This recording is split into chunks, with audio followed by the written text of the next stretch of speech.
place to hang out and play Magic? Head to your local game store this and every Friday to play Friday Night Magic events. Get more info at magic.wizards.com/FNM.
Hello and welcome to this, the final cut before we get to our top 8 here at Grand Prix Madrid.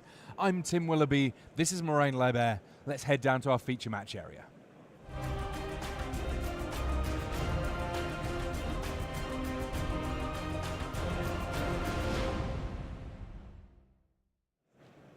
Hello and welcome to this, the final round in the Swiss portion of Grand Prix Madrid. I'm Tim Willoughby here with Marijn Leibert, and I'm going to give you a bit of a breakdown as to what we're watching here.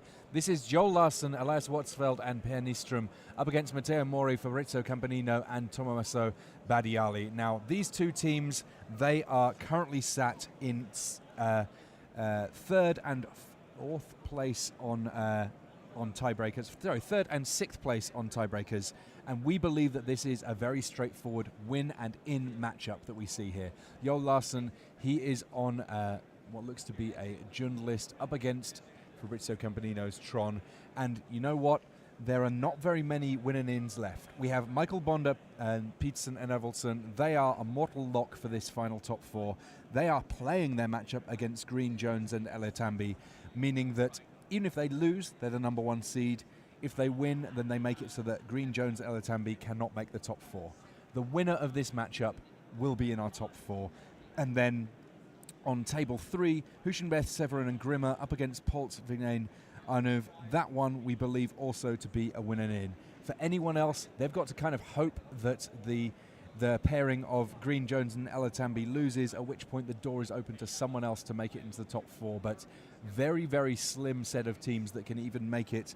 When you look at the likes of, on 30 points, Engard, Larsen, Müller, Blohon against Mengucci, Calcano, Dominguez, they're on 30 points. A win takes them to 33, but their tiebreakers still just not good enough to make it into the elimination stages here at Madrid. Dark Confidant already in play here for Joel Larsen.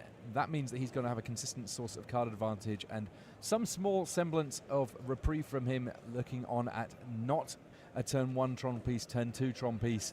Yes, there's Urza's Mine already in play, but with just a forest alongside it, Fabrizio Campanino, the earliest that he can get to the full Urzatron will be turn 4 here in Madrid. Yeah, and Joel Larsen actually taking a look at that Chromatic Sphere just to make sure that if he destroys it, his opponent won't draw a card, and that is indeed the fact. Fabrizio, maybe a slight mistake by not playing the Chromatic Star instead of the Chromatic Sphere. It's the small differences, small misplays that can make a difference. Yeah, I think the reason that Chromatic Star even exists is Chromatic Sphere is a little bit of a strange one.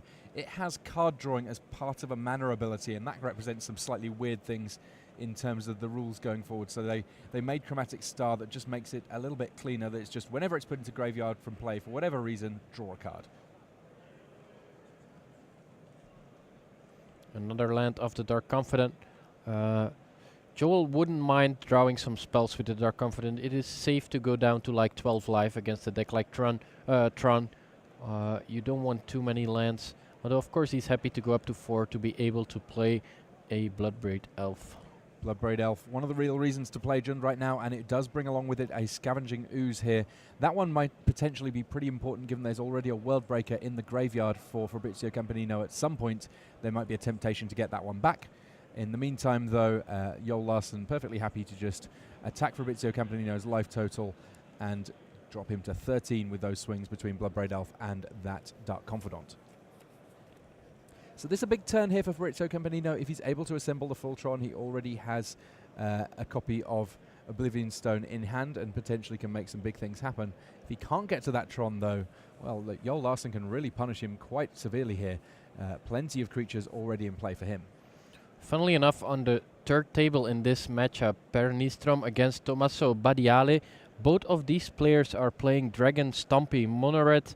Well, what you call it, the 3 drops on turn 1. A deck that has actually surprised me. It's been putting up quite some good performance this weekend. Yeah, a number of the pro teams have really considered this to be the option of choice for them as Expedition Map comes down for Fabrizio Campanino. So he will be able to find his Tron piece if he so chooses here. Unfortunately, it's going to cost him a little bit of mana to do so, meaning that he's not going to be able to have as explosive a turn 4 as he might otherwise have hoped for. Luckily, there is still a card like Oblivion Stone. So even if Joel Larsen overloads on permanents, there is still a card like Oblivion Stone to get rid of pretty much everything. Joel has 3, 4, 5, 6, 7. Remove the Worldbreakers 8. 8 damage would bring Fabrizio down to 5, and I believe actually Joel has the double Lightning Bolt in hand, so we might actually see a kill next turn. Yeah, I mean, if you're Joel Larsen, you have to feel relatively happy that you've not had to face down an early Khan in this first game at least. Lightning Bolt, it's been around since Alpha, and you know what? It's always been one of the premier spells in red for the entirety of the time it's been legal in every format that it's been legal. Of course, available to be played in Modern thanks to the fact that it's been reprinted at various points.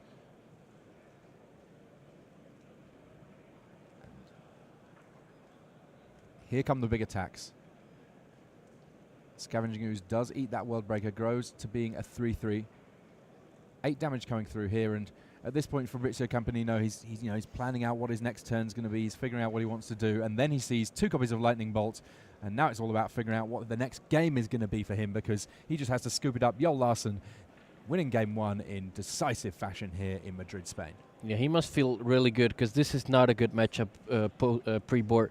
Post-board, they will usually bring in a couple of Fulminator Mages. Let's take a look if Joel actually has these. I didn't see. Looks like he does. does. Yeah, there we go. Also has some surgical extractions to work with, so he can do the 1-2 punch of destroy one of your Tron pieces, then remove every single copy of those Tron pieces, building kind of a sowing salt of sorts. But in the meantime, we're going to move across to our standard matchup here, and already we see Elias Watzelt with a reasonably healthy-looking board here. The Scarab God in play, having brought back a Torrential Gearhulk. On the other side of things, it's Pia Nalaar with her Toy Thopter there, and Matteo More, yes, he's got a life total lead of 15 to 10, but it's not going to take too many turns for Elias Watzelt to turn that around, given the gigantic beaters that he's got on this battlefield.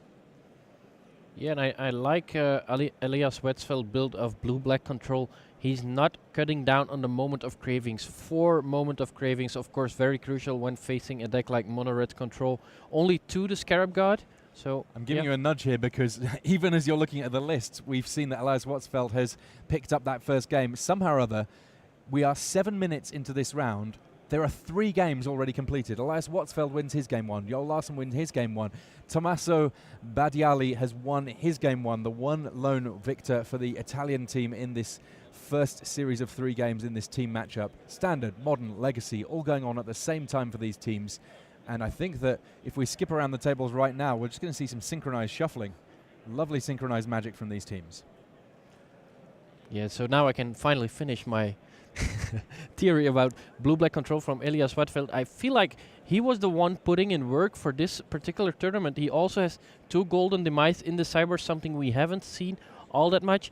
2 Metallurgic Summonings, which we've seen in action on camera before, which are very good in the control mirror.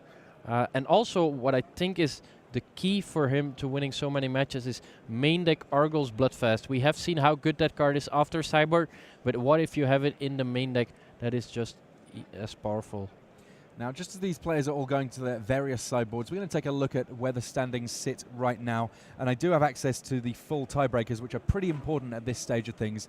Even though when you see Calcano, Dominguez and Mengucci, Müller, Blowhorn and Engard Larsson there on 30 points, their tiebreakers, well, compared to the people at the top of the 30 points, are absolute garbage. At 56%, 57% compared to, for the likes of Huschenbeth and Severin Grimmer, 66%. It's just, the difference is so big that it means that the bottom of these top 10 teams really no shot at making at least the elimination stages here, though getting that 33rd point still important potentially in terms of pro points, in terms of prizes, even if they're not able to make the elimination stages.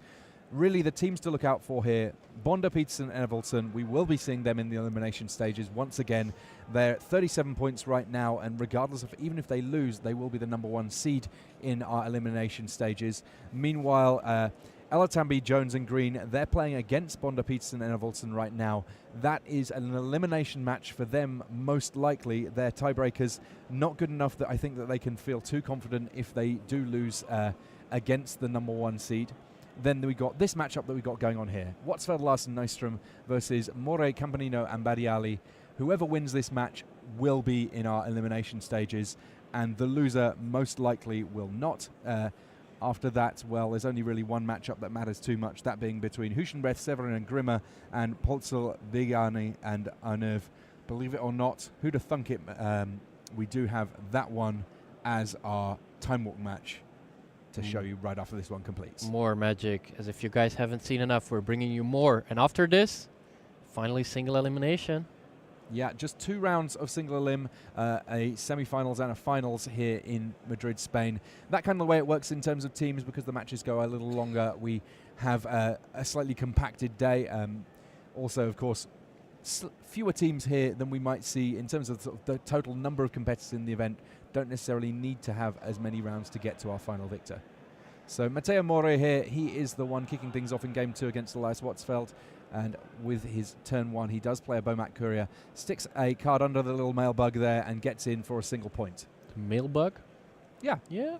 It's a bug that delivers the mail. Makes I sense. wouldn't want to make any guesses as to its gender. I'm not sure that's necessarily appropriate, but what it can do is attack and deliver a whole bunch of post. How about another mail bug and Fanatical Firebrand. So the Whoa. Bomat Courier that already had a card exiled does get Fatal Pushed. Meanwhile, the other 2 creatures do get to get stuck in here. All of these 1-drops have haste. And this is the way that Elias Watsfeld takes some early damage here. That damage, we just need to get it all noted on the live totals. A huge amount coming through very, very early doors here. And just a little bit of just being careful to make sure exactly how many cards get exiled. So exactly when was that Fatal Push played? Was it played before the attacks or after the attacks have been declared? Because that won't make an impact as to how many cards have been exiled. I think the discussion is whether or not Matteo forgot to attack with his fire with his goblin. It was still untapped when the card went underneath the second Bomat Courier. Yeah, and that's what Elias is trying to say. I believe there's a judge as well. The card from Bomat Courier was already underneath it, so the ability had already resolved. This means that the Bomat Courier was already attacking at that point, and at that point the Goblin was still untapped. So in Elias' eyes, it wasn't attacking, and I think he's correct. Technically, he's correct. I believe Matteo, of course, had the intention to attack with both of his creatures, but the way he did it feels like the Goblin was not attacking. Yeah, it's a little bit fiddly here. We'll wait to see how this one actually plays out. And actually, while these players are just resolving a judge call, rather than watch you wave hands around, we're going to jump across to one of our other tables here just so we can see a little bit more Magic actually being played. Going to get a chance to see Fabrizio Campanino and Joel Larsson playing a little bit more Magic here. We've already got a Relic of Progenesis in play for Campanino, but once again, we do not see him with the turn 1 Tron piece, turn 2 Tron piece. He's had to take a turn off in order to be able to get a Forest in play, casting an Ancient Stirrings at some point. Yeah, the way the Tron deck wants to work is it plays a Tron piece turn 1, then with that 1 mana, it wants to play Chromatic Star or Chromatic Sphere so that it has access to green mana. Despite playing a second Tron on turn 2, it can now sacrifice the Sphere or the Star to play, for example, an Ancient Stirrings or a Sylvan's Crying in order to search up the missing Tron piece. But sometimes you just gotta start with a Forest and start with Ancient Stirrings like that. This does delay the Tron deck a full turn, which can be crucial when facing, for example, 4 Fulminating Mages. If you have the 1-2-3 punch, Fulminating Mage is actually too slow. You will already have a Karn in play at that point. So Tarmogoyf coming down here for Joel Larsson. He will have Fulminator Mage soon enough, but in the meantime, he does have a relatively sizable Tarmogoyf here that can start attacking in. There is still the Relic of Progenitus, so if Fabrizio wants to, he can completely shrink the Tarmogoyf to a 0-1. Yeah, Relic of Genesis, it's one of those cards that there are some matchups where it's devastating, you know, if you're playing against a Dredge deck or so, and it can really make life very, very difficult indeed. Against the likes of the Jund list, it's just frustrating. It does lots of small things well, and one of those small things is making sure that Tarmogoyf is in fact a small thing. Yep. Kolaghan's Command gets a little bit worse. It still draws a card, as we've seen so many times this weekend. The Tron deck actually gets to the Tron quite easily and then starts cycling through his deck with Chromatic Sphere, Chromatic Star, and adds with Relic of Progenitus just another little artifact that draws him a card. So Fulminator Mage has an option between a mine and a power plant. Not too much to say between the two.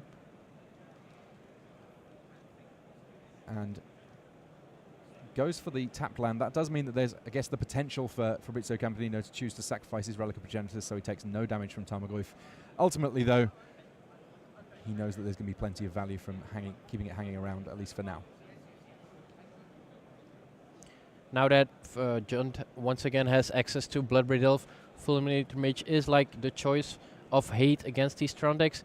So no more cards like Crumble to Dust, which are actually more powerful, but they cost 4 mana, so you cannot cascade into them. And that is why people are now playing the full 4 Fulminator Mages. Now, one of the interesting things, in addition with having that Relic of Progenitus in play, is it means that if there was going to be a surgical extraction from Yol Larsen to try and remove all additional copies of one of these Tron pieces, that would not fare too well, because activation of Relic in Response would be enough to stop that spell from resolving due to removing the target. Very good point. Another Fulminator Mage.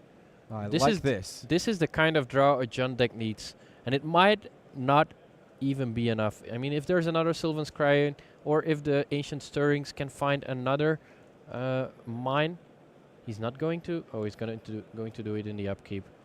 Yeah, he's sticking with taking out power plants. Makes sense to really focus on one Tron land because it makes it all the harder to at least naturally draw into additional copies. And I think he did it in the upkeep because if he does it at the end of turn, Fabrizio can float 1 mana and then sacrifice the Relic of Progenitus. Small difference, if he would have done it with the untapped mana, then the power plant would have been in the graveyard. Yeah, so here's an Ancient Stirrings looking for a colorless card, so that's either going to be an artifact, a land, or maybe something like Ugin the Spirit Dragon. I think he's just looking for another power plant if he could find that one, but instead it will be a Relic of Progenitus, not the best Ancient Stirrings there is. And here is Urza's Tower, so again we're 2/3 of the way there to Tron. But right now, just 2 copies of Urza's Power Plant left in the deck for Fabrizio Campanino, so a little bit harder for him to actually dig up that 3rd Tron piece that he's going to need here. Yeah, 2 Sylvan Scryings left and 2 Power Plant left, so 4 outs to finding once again the Tron. And he elects to get rid of both of the Power Plants in his graveyard here. I think he's playing really well. He recognizes the danger of surgical extraction, so he gets rid of both of his Urza Power Plants. I think that's the sign that he's played a lot of Tron, that he's playing a lot of Modern, and he knows what cards Joel Larsen is bringing in. Keeps 1 mana available so that if there was something like a Kolaghan's Command which might be able to get back a Fulminator Mage, then he can activate Relic of Progenitus in response.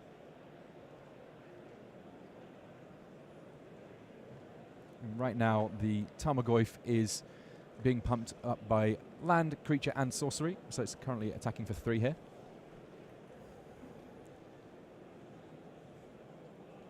Now, given that there's 2 copies of Relic of Progenitus, maybe a small temptation to pop the first one to save a little bit of damage, but if there were a Kolaghan's Command in response, that could look a little messy.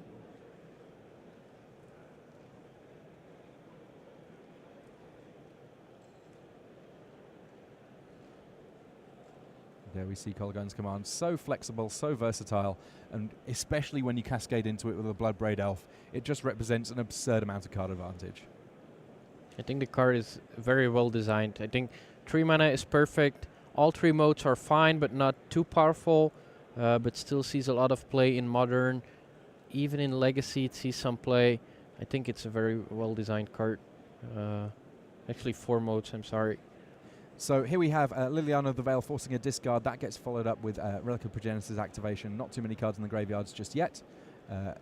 Yol discarding an additional copy of Liliana of the Veil. Obviously can't have 2 copies of that in play at the same time. Oh. Abrupt Decay on the next Relic of Progenitus. So all those relics now dealt with. And with Liliana ticking up here, it's not going to be too terribly long before potentially we even see an ultimate on her, and that can get kind of messy when your opponent's again trying to assemble a full Tron. Ancient Stirrings once more desperately digging to try and find that 3rd Tron piece. Nope. Not the best Ancient Stirrings so far. We've seen better in this tournament. Oblivion Stone does come down though, and that will at least offer Fabrizio Campanino a way of dealing with that Liliana, a way of buying a little bit of additional time here. Joel might be regretting using that Abrupt Decay right now, because he would much rather get rid of the Oblivion Stone. But what about that? Look at that. Get rid of everything. Smash in with Tarmogoyf. Liliana's still on 5. This was a very good sequence by Joel Larsen. He's been playing this Jund deck to perfection.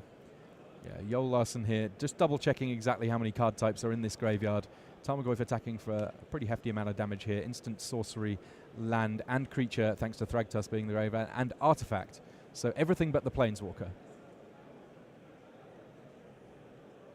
Just a draw and a pass from Fabrizio Campanino, whose hand is getting a little sparse. And this is the rub, really, when it comes to Liliana of the Veil against Tron. If you have lots of lands in play, do not have lots of lands in play, you can sometimes get stuck with expensive cards in hand that you just have to discard to Liliana.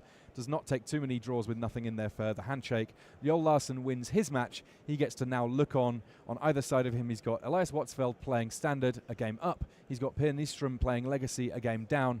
He just needs to hope that one of his teammates can eke out a win here in order for him to be playing in the elimination stages after the cut here in Madrid.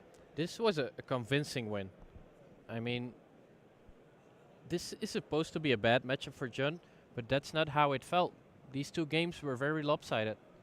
Well, looking at the way that the games are going after sideboarding for Elias Watsfeld, he is looking in a slightly rough spot here. He's on 8 life. Earthshaker Kenra coming down here, meaning that attack's dropping him to 5 here.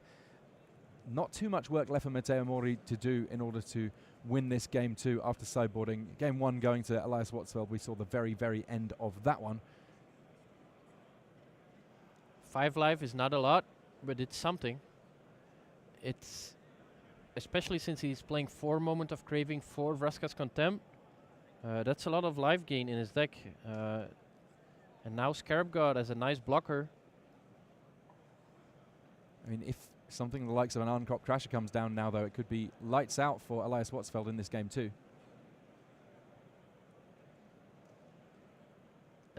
Elias at 4, potentially with the Firebrand, so even a Lightning Strike doesn't seal the deal. And if he can untap with the Scarab God, it might actually be looking pretty good for him. Yeah, he gets a chance to start grabbing creatures from the graveyard,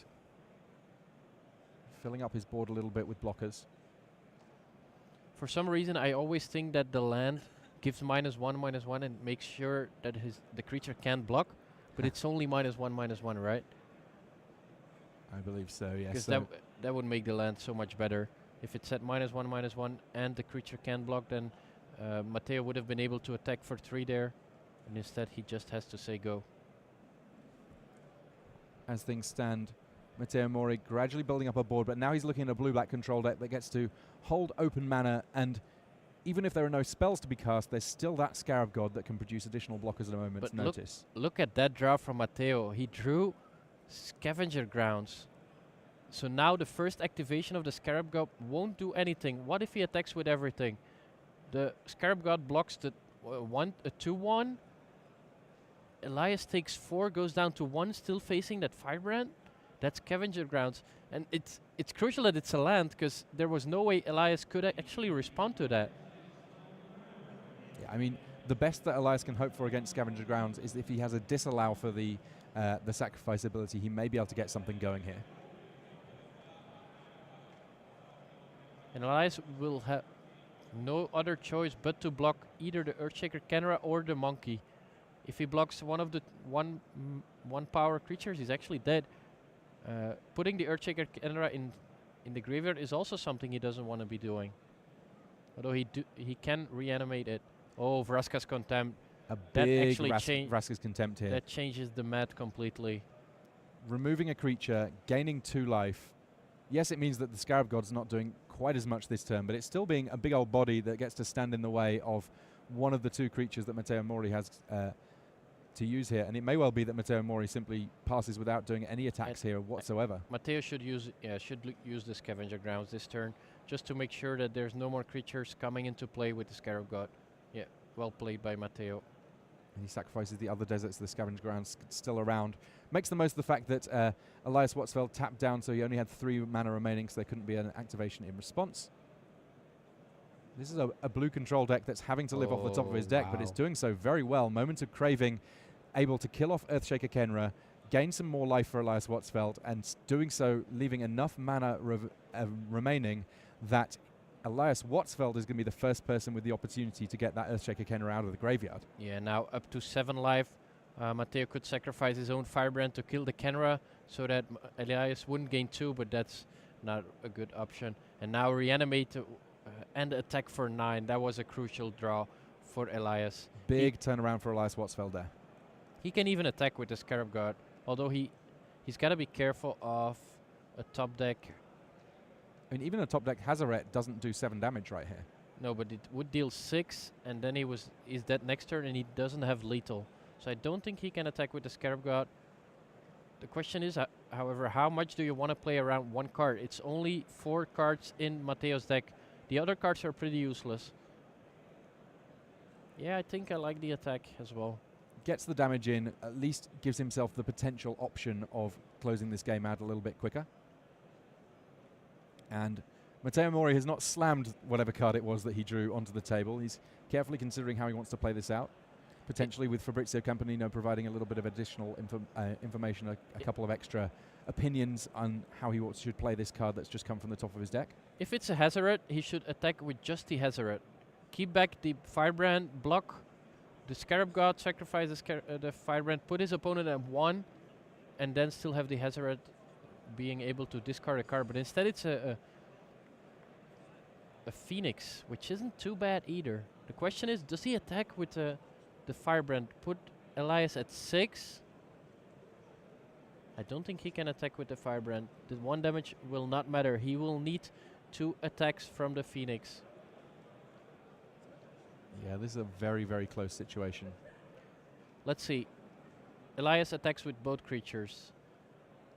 Matteo blocks the Scarab God, sacrifices, puts Elias at 6. Matteo would go down to 7.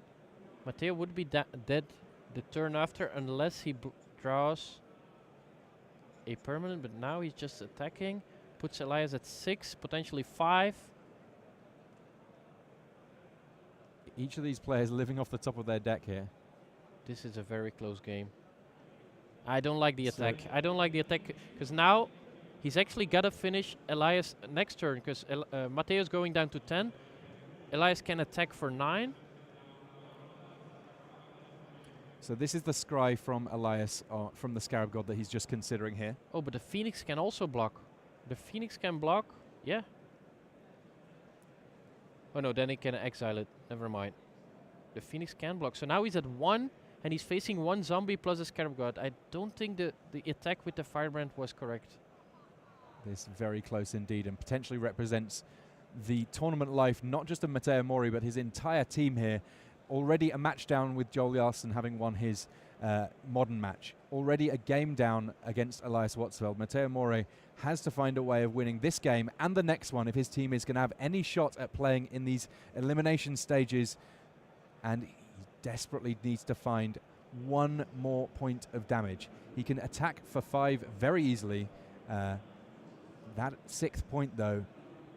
Yeah, now he's at 1. He cannot. No, I think if he wouldn't have attacked, he might have had another draw step.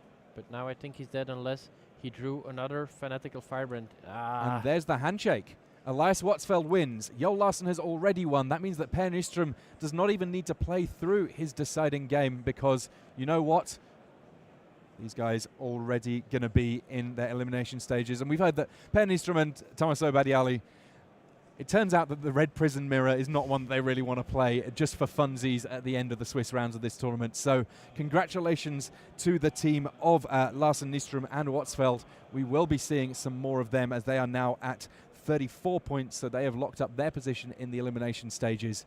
We're going to get a chance to see still more magic in this, the final round of Red Zone, before we cut to our top 4, because we have also got some Time Walk magic going on. Now that Time Walk match is between Grimmer, Severin and Huschenbeth against Polzel, Vignain and Arnuv.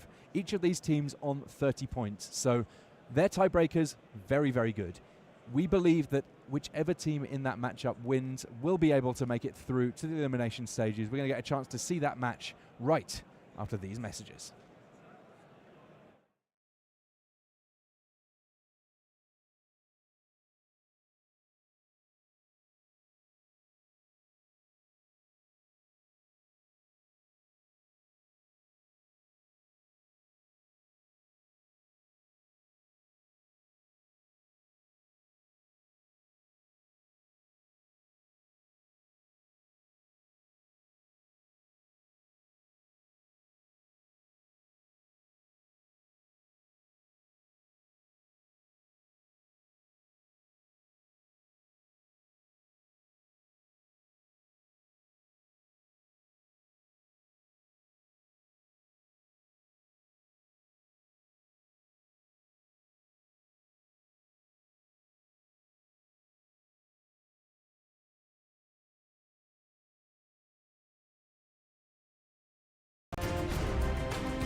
Hello and welcome back to this, the final round of the Red Zone. This is the final cut before we get to our elimination stages, semi-finals and finals. We have already seen one match determining who we're going to see in our final four, but you know what?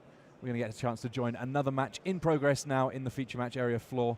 A little bit of a time delay on it, but we're going to get a chance to see it very shortly. That is going to be the match between Hushinbeth, Severin and Grimmer and Polzel, Vignain and Arnuv.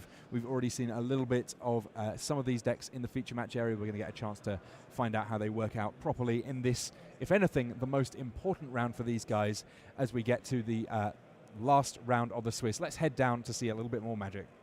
We've got Huschenbeth and against Potzel. That is Constrictor against Blue-Black Control. Monogreen Tron against Red-Green Eldrazi. Jeskai Stoneblade against Turbo Depths from Vladimir Arnev. Let's head down. I think we're going to start off with a little bit of standard here. Let's see what we've got going on in our feature match area. Arne Huschenbeth and Tristan Potzel, as I say, starting in progress. Huschenbeth winning game 1 against Tristan Potzel, Torolf Severin and Remy Vienne still going in the middle there. And Potzel on the play here. Ooh, just jumping about a little bit, but we will make sure that we try and bring you some consistent Magic going on here. Huschenbeth, an interesting death that he's working with. Can you do you have the lists there on this one, Moraine? Nope. They actually got a deck check, so we did not receive the deck list, unfortunately. Not to worry. It looks like we've got a little bit of energy early on from Tristan Potzel here. He is working with Winding Constrictors, where on the other side of things, a more traditional blue-black affair going on from Arne Huschenbeth.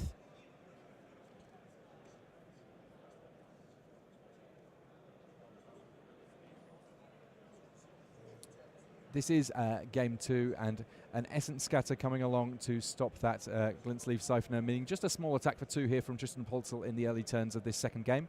Looking to bounce things back after having lost the first one to this blue-black control deck from Huschenbeth.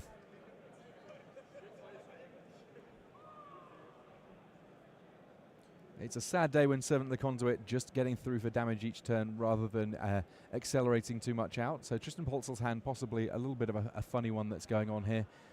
And this kind of playing into the hands of Huschenbeth. He's got a bit of time in order to draw into appropriate counter magic, deploy lands, generally get to the mid and late game, which one must imagine does favour the blue-black deck.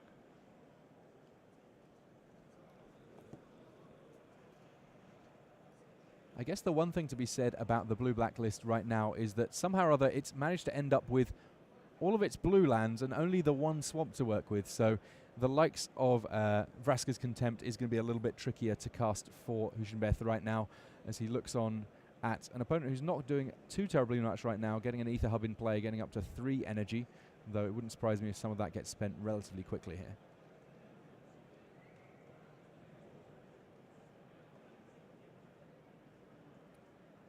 Potzel on 20. Huschenbeth, it looks like our life total's not necessarily fully updated just yet.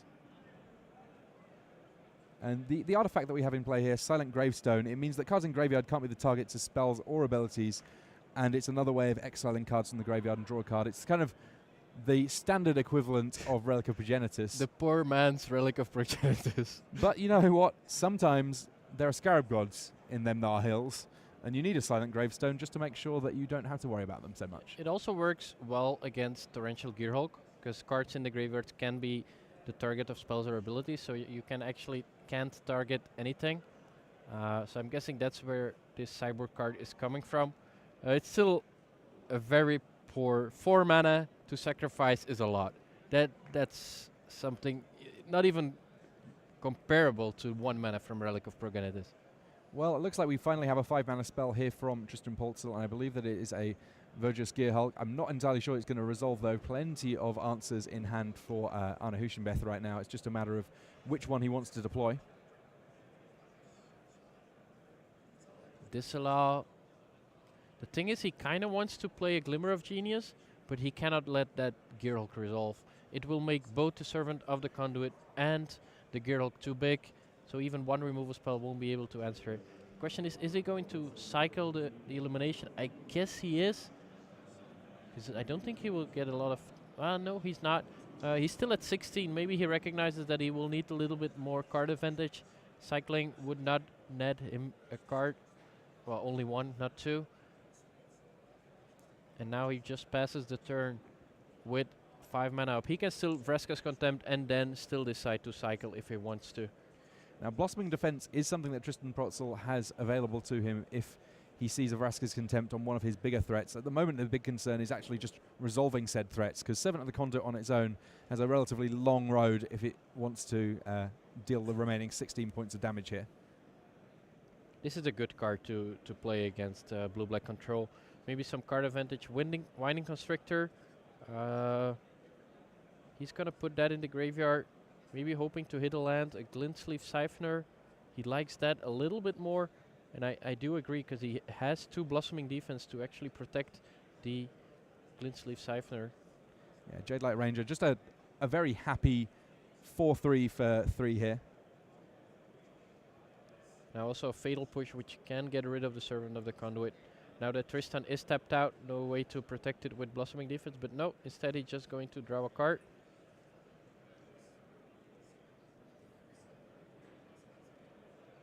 Yeah, Anahushinbeth, presumably relatively thankful that he's not faced too terrifying a set of creatures in these early turns. And now would be a good time for him to use his removal. We don't know whether or not he knows about Blossoming Defense from game 1, but if he waits until his opponent's turn to start using removal, he may find that that plan is stymied by the instant speed pump spell. Yeah, Blossoming Defense, very common in these Sultai energy lists, so if Arn has played a little bit of Standard, he should know about a card like that. Now he's choosing to go with Vizier of the Many Faces.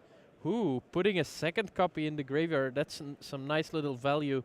Copying the Jade Light Ranger in the meantime. That was a good turn for Arn Hushinbeth.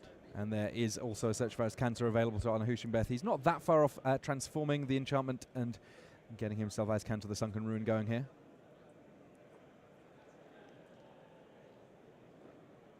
Poltzel, his attack's not looking quite as exciting now that in the face of that Vizier of the Many Faces, if you see what I mean. And a little update, we are now at our German team on the left-hand side of your screen. They've won 2 game 1s. Meanwhile, Vladimir Arnov winning his game 1 in Legacy.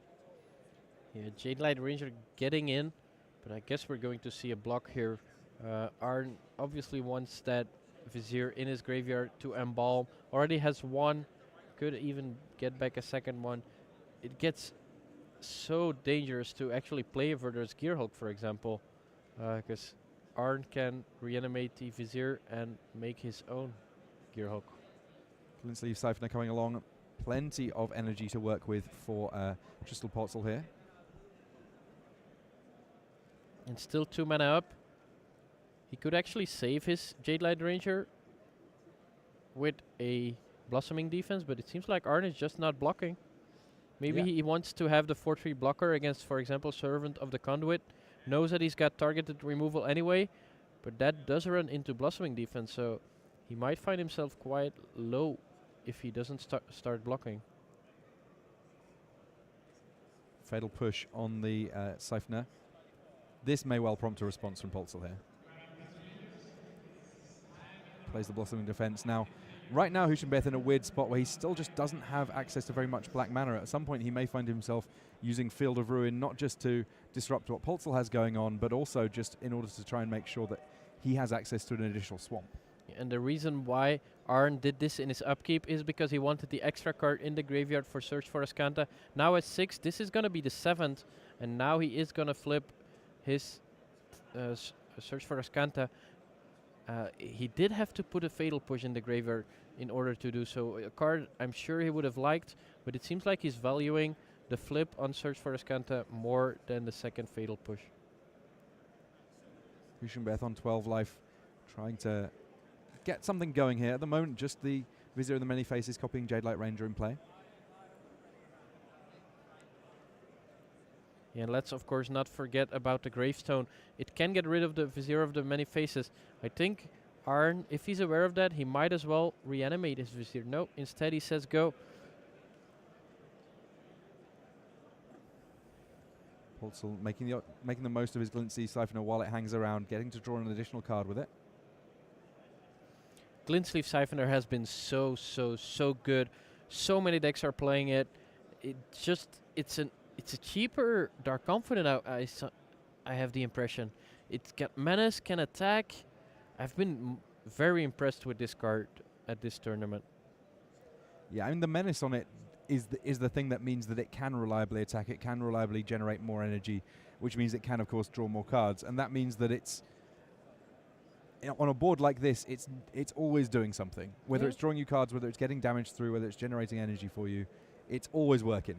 And because there's so many decks that also run 4 Ether Hub, you often get to draw a card on the first upkeep, which is better, usually better than Dark Confident. You lose only 1 life. In Standard, you risk flipping a card like 5 or 6 mana. I mean, if you flip a Scarab God, it seems like Tristan played the wrong land, wanting to play the forest instead. Looks like Huschenbeth allowing that one. Attacks coming in here from Tristan Potzel. Yeah, now if Arn does block with the Vizier on the Jadelight Ranger, I guess we're going to see a Gravestone activation, drawing a card and getting rid of both the Vizier of Many Faces. So first up, Azcanta the Sunken Ruin getting activated. Huschenbeth looking for a bit of action here, finds himself kind of a nice one there. Unfortunately for him, no black mana to work with right now. Yeah, flipped Search for Azcanta is problematic for this Sultai Energy deck. Since it's 3 colors, they don't run Field of Ruin, and that card advantage could end up being crucial. Not gonna be easy for Tristan. He kind of needs to grow his creatures big enough so that they survive against Moment of Craving, but he's just, he's afraid. He doesn't want to tap 5 mana. This would mean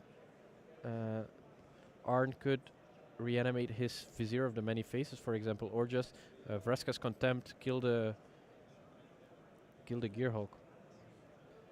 So here comes a Moment of Craving on that Siphoner again.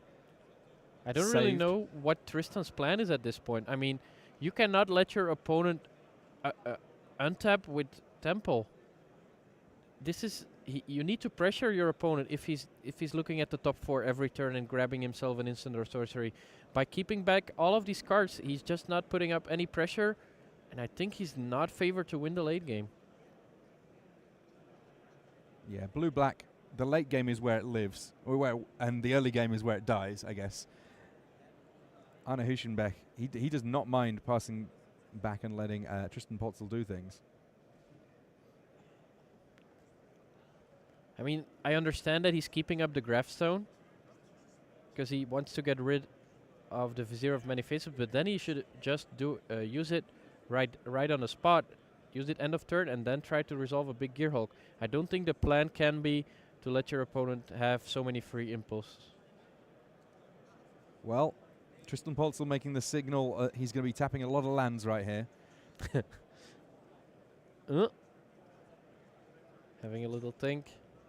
Is it going to be Walking Ballista? Or can't decide if he's in forward or reverse sometimes in this game. It seems like each play that he makes, he gets 90% of the way there, then decides to back up and try again. Yeah, now with both the Blossoming Defense gone, there is not even a way for him to protect the Gearhulk. Also, first attacking before playing the Gearhulk is a little bit weird. You might as well play it first and then maybe even attack with some more creatures. But now instead he's going for a Walking Ballista, a 2/2. Yeah, and I'm not really sure what his plan is here. He's giving his opponent so much time. Now Arn finds another Moment of Craving. Will be able to get rid of the Glintsleeve Siphoner. Still holding Vraska's Contempt. I'm not really sure what Tristan's plan is. Evolving Wilds here, fetching up another land for Arne Huschenbeth. Finally gets a little bit more black mana going on. Now he can potentially be casting multiple black spells a turn.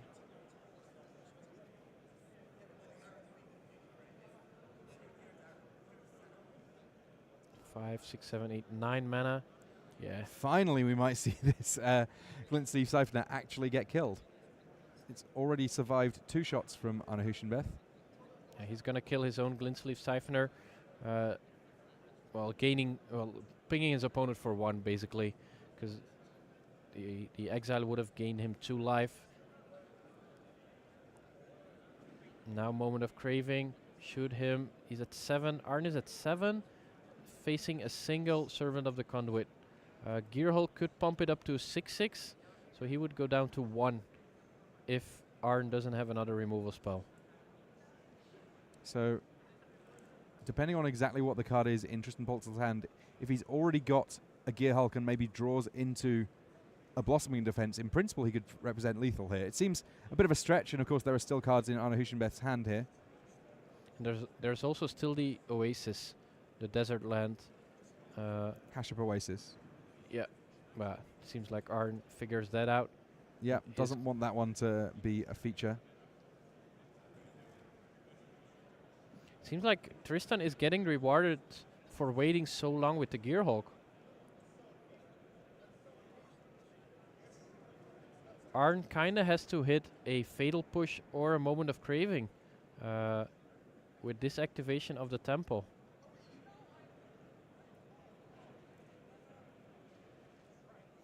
Drowser Swamp. So Servant of the Conduit could grow to a 6/6. Let's see if he goes full all in on the 6/6. Might actually want 5/5. He cannot kill Arn, that's for sure. So the highest damage he can do is 6. I don't think it matters all that much whether you put your opponent on 2 or 3. So I think I would make 2 5/5s. Well, nope. That's going to be a little bit trickier all of a sudden. He's actually not playing anything. If he's afraid of Torrential Gearhulk. At some point, this inactivity is going to be a problem for Tristan Polzel. Maybe he's just hoping that his 2 teammates are going to win before he needs to make a decision. So here comes Vizier of the Many Faces, just copying a Servant of the Conduit. Generate a little bit of energy, why not? Once it becomes clear that Polzel is not going to be activating his Silent Graveyard anytime soon, he figures he might as well. And here comes a Winding Constrictor from Tristan Polzel. So this will mean that he's generating more counters whenever he makes counters. To me, it also seems that Tristan has forgotten about his own gravestone, because he would have sacrificed it in response to the Vizier of the Many Faces, right? You can use it at instant speed, so if your opponent embalms, you just use it in response to get rid of the Vizier, so it doesn't come into play. And as things stand, Fatal Push taking down that Winding Constrictor. And Arne Huschenbeth, he's on 7 life, but he's got so many cards to work with now that one has to think that he's got some reasonable options here.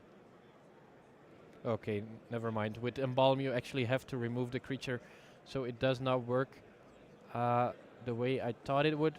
But I'm still surprised the Gravestone is still in play after so many turns. Is he really waiting for to be able to remove I mean, a gear? now that there's a Scarab God in play, it does mean that he has, in some respects, been rewarded for waiting around, because the Scarab God is one of the cards that gets substantially worse with a Silent Gravestone knocking around. It can't get any creatures back from the graveyard, and if it does happen to die, then Tristan Polzel has a way of making sure that it actually stays away.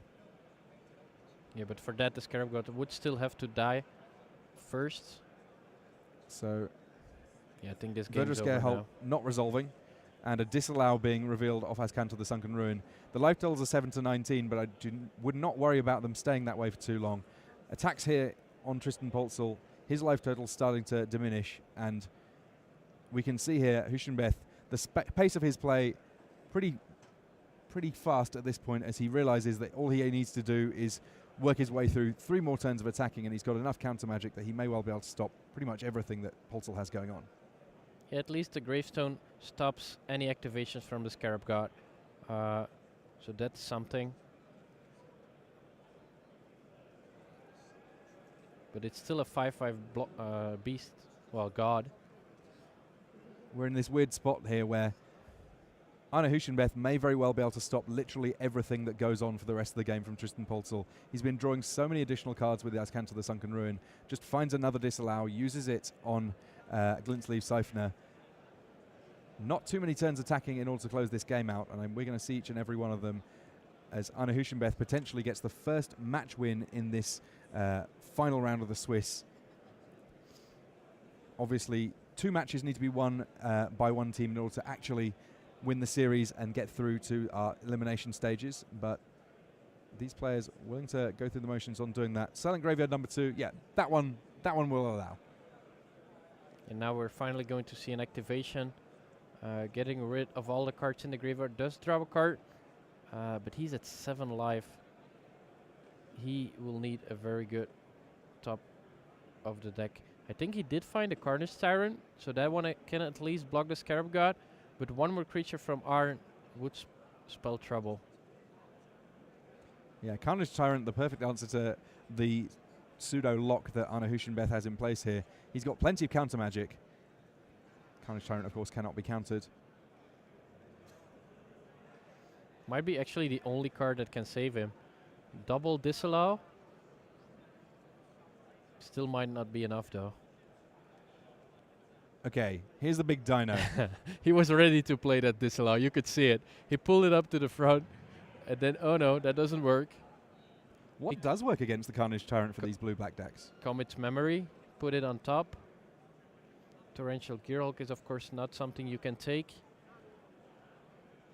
Glimmer of Genius representing a glimmer of hope here.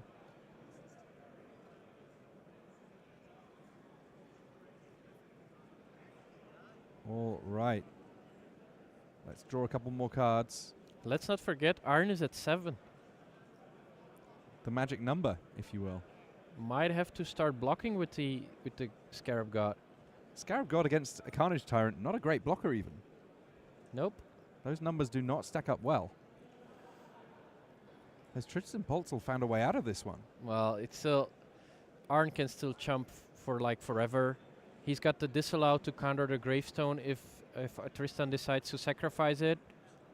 So it will keep coming back, the Scarab God. He's got so many lands, and he will have so many draws with the Temple. So I don't think there's a way out. I mean, it's double Disallow, Vraska's Contempt, Essence Scatter now. I mean, there's trample from this dino too, though. There's not too many turns of trampling needed. Well, it's only 2 damage, so it's still 4 attacks. There's no more Oasis in play. That could certainly help. And he kind of cannot play any more creatures, because if he plays more creatures, his opponent will just Vraska's Contempt. Uh-oh. One turn too late. Now that it's in play, this is no more answer. Yeah, it's pretty unfortunate, that one.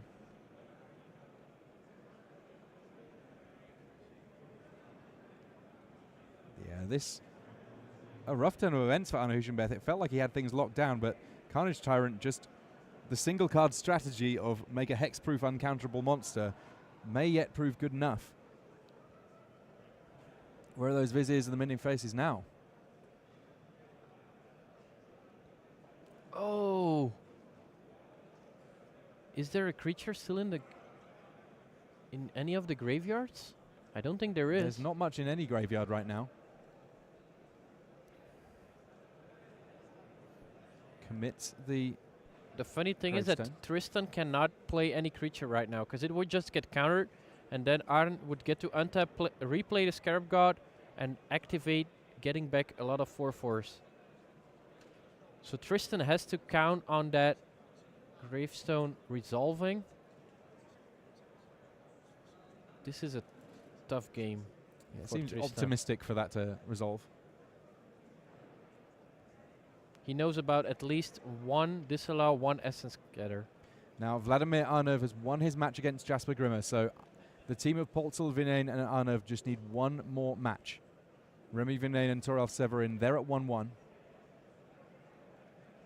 This is our time walk match. Right after this, we'll be going into our elimination stages, our top 4. Carnage Tyrant attacks in, tramples over the Scarab God, who will be coming back. Not many cards left in the deck. Yeah, Arne Huschenbeth has been doing a fantastic job of drawing additional cards. No problem with that one.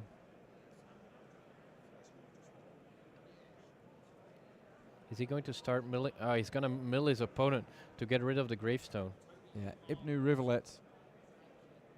Oh, he's milling himself? I think he's milling himself. Oh, wow. That's pretty bold. I would have expected to mill his opponent. Yeah, that's where there's likely to be more creatures that work obviously very nicely with the Scarab God. Setting up a multiple block doesn't feel like it ought to be too difficult for him. Also, it means that he doesn't need to worry about countering that Gravestone. He can spend his counter magic on something else. I'm a bit surprised by that. I thought that was actually one of his plans when he put Gravestone on top. I thought he would be milling The Rivulet is actually a card we haven't seen all that much. I don't think a lot of blue-black control decks play it. Maybe one or two, but it seems like Arn has at least 3. This is the second one he sacrifices. Still no creature. I'm so surprised that... Is he really hoping to hit Gearhulk? I do believe he's still got a lot of them in the deck. We saw him put 2 on the bottom with one of the earlier temple activations. I mean, let's be clear, there's no danger of decking right now because Memory is in Arne Huschenbeth's graveyard, so he does always have the option of using that. Though I don't imagine that he will particularly want to give his opponent 7 new cards to work with. There are pump spells in Tristan Polzel's deck, so Carnage Tyrant, even just on the face of things, attacking for 2 trample, and it doesn't take too much extra to make that a lethal attack. And this is funny. Tristan cannot play any of his creatures. He knows they will get countered, and he knows they will be brought back with the Scarab God. The only thing he can play is the Gravestone and hope it resolves. Might as well have a go. Let's see how this plays out for you. Counter that one. Back comes the Scarab God. And another activation of Azcan to the Sunken Ruin. There's just been so many activations now. I'm sure that if Arne had been paying complete full attention, he would basically know exactly what's left in his deck now. Yeah, he can almost know the order of the cards in his deck, and he's still got that one Rivulet, which would be able to target himself milling and hopefully hitting finally a Torrential Gearhulk, which has been his plan for 2 turns now. And the plan of hitting a Gearhulk is a good one, because ultimately if he can set up a double block with Gearhulk and Scarab God, then he is right back in this game. The only thing he's got to be careful of is not milling himself. He's got 5 cards left, if I see it correctly. Does he have enough mana to mill himself and use the Scarab God? He does, so he could do that. But instead he's going to chump once again. Going to 1 life here. This has been a very weird game. Incredibly strange game that's going on here between Arne Huschenbeth and Tristan Polzel. Jasper Gruber and Vladimir Arnev, they have finished their match. That one going to Arnev.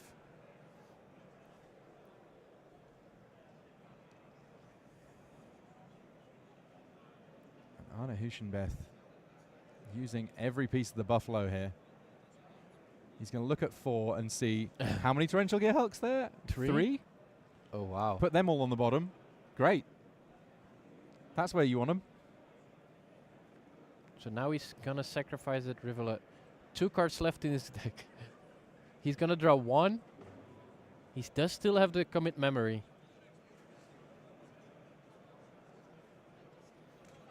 So this is a big moment here for Arne Huschenbeth. He's on 1 life. He's up finally against a Carnage Tyrant. He's finally found a creature in his graveyard. The question is, did he forget his Scarab God? Did he untap first? I mean, untap does happen before. Oh, sorry. Yes, it's end of turn is the Scarab God trigger, Yeah. isn't it? No, it seems I think we're all right. This has been quite the game. Does he have 8 mana left if he uses 5 of them to play the God? I think he's got only 7 mana. So he can use 1 time the Scarab God and then disallow on 1 more creature. This game's very close. And of course, for Huschenbeth, he knows that he just needs to win this game and his team is right back in it. Polzel, he's got to win 2 on the bounce if he's going to win his match. Meanwhile, Toralf Severin and Remy Vienne, they're just still going. If it works out that Toralf Severin loses to Remy Vienne, this entire game kind of is moot.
So here we have it. Here we have the Torrential Gearhulks coming along to join the party, and this is the point where Carnage Tyrant is in slightly rough shape.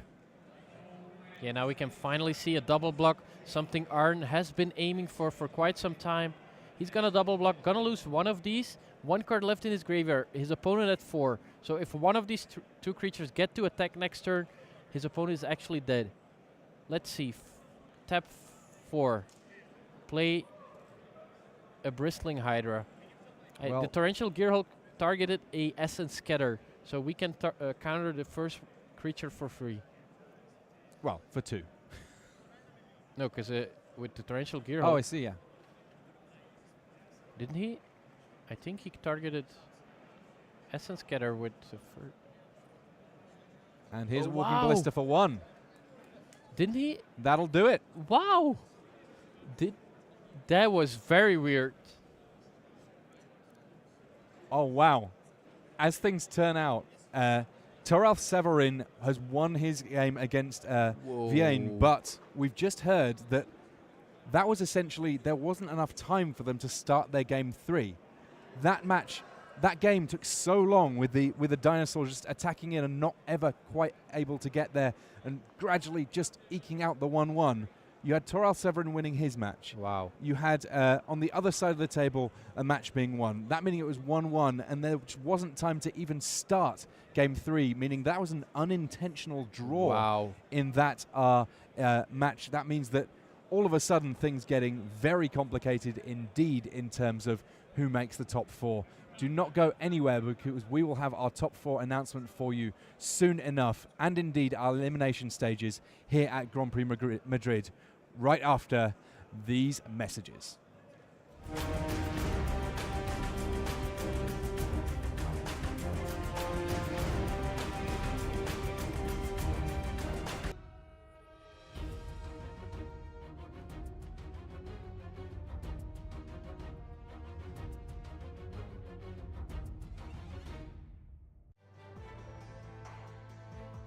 Head down to your local store and buy a box of Rivals of Ixalan to receive an Alt Art Foil Rare Captain's Hook.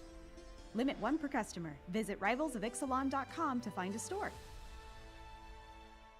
Somebody made a pitch for Vampire Conquistadors, and that was the very bare bones nugget of Ixalan coming into being.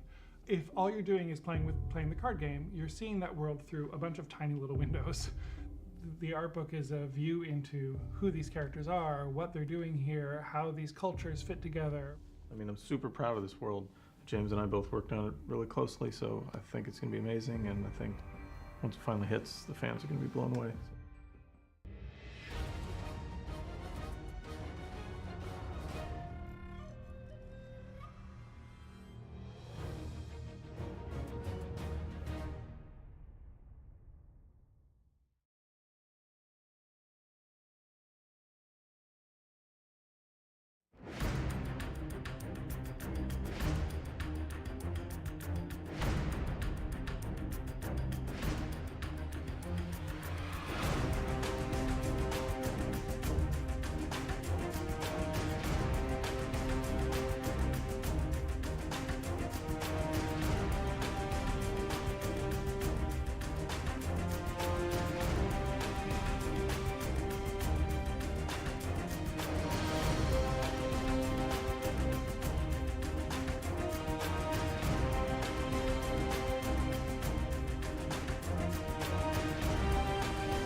Hello, my friends, and welcome to Sunday Night Magic. You're in the booth with me, Riley Knight, and joining me, of course, it is the French Hall of Famer and national karate champion of France. It is the Hall of Famer, Raphael Levy.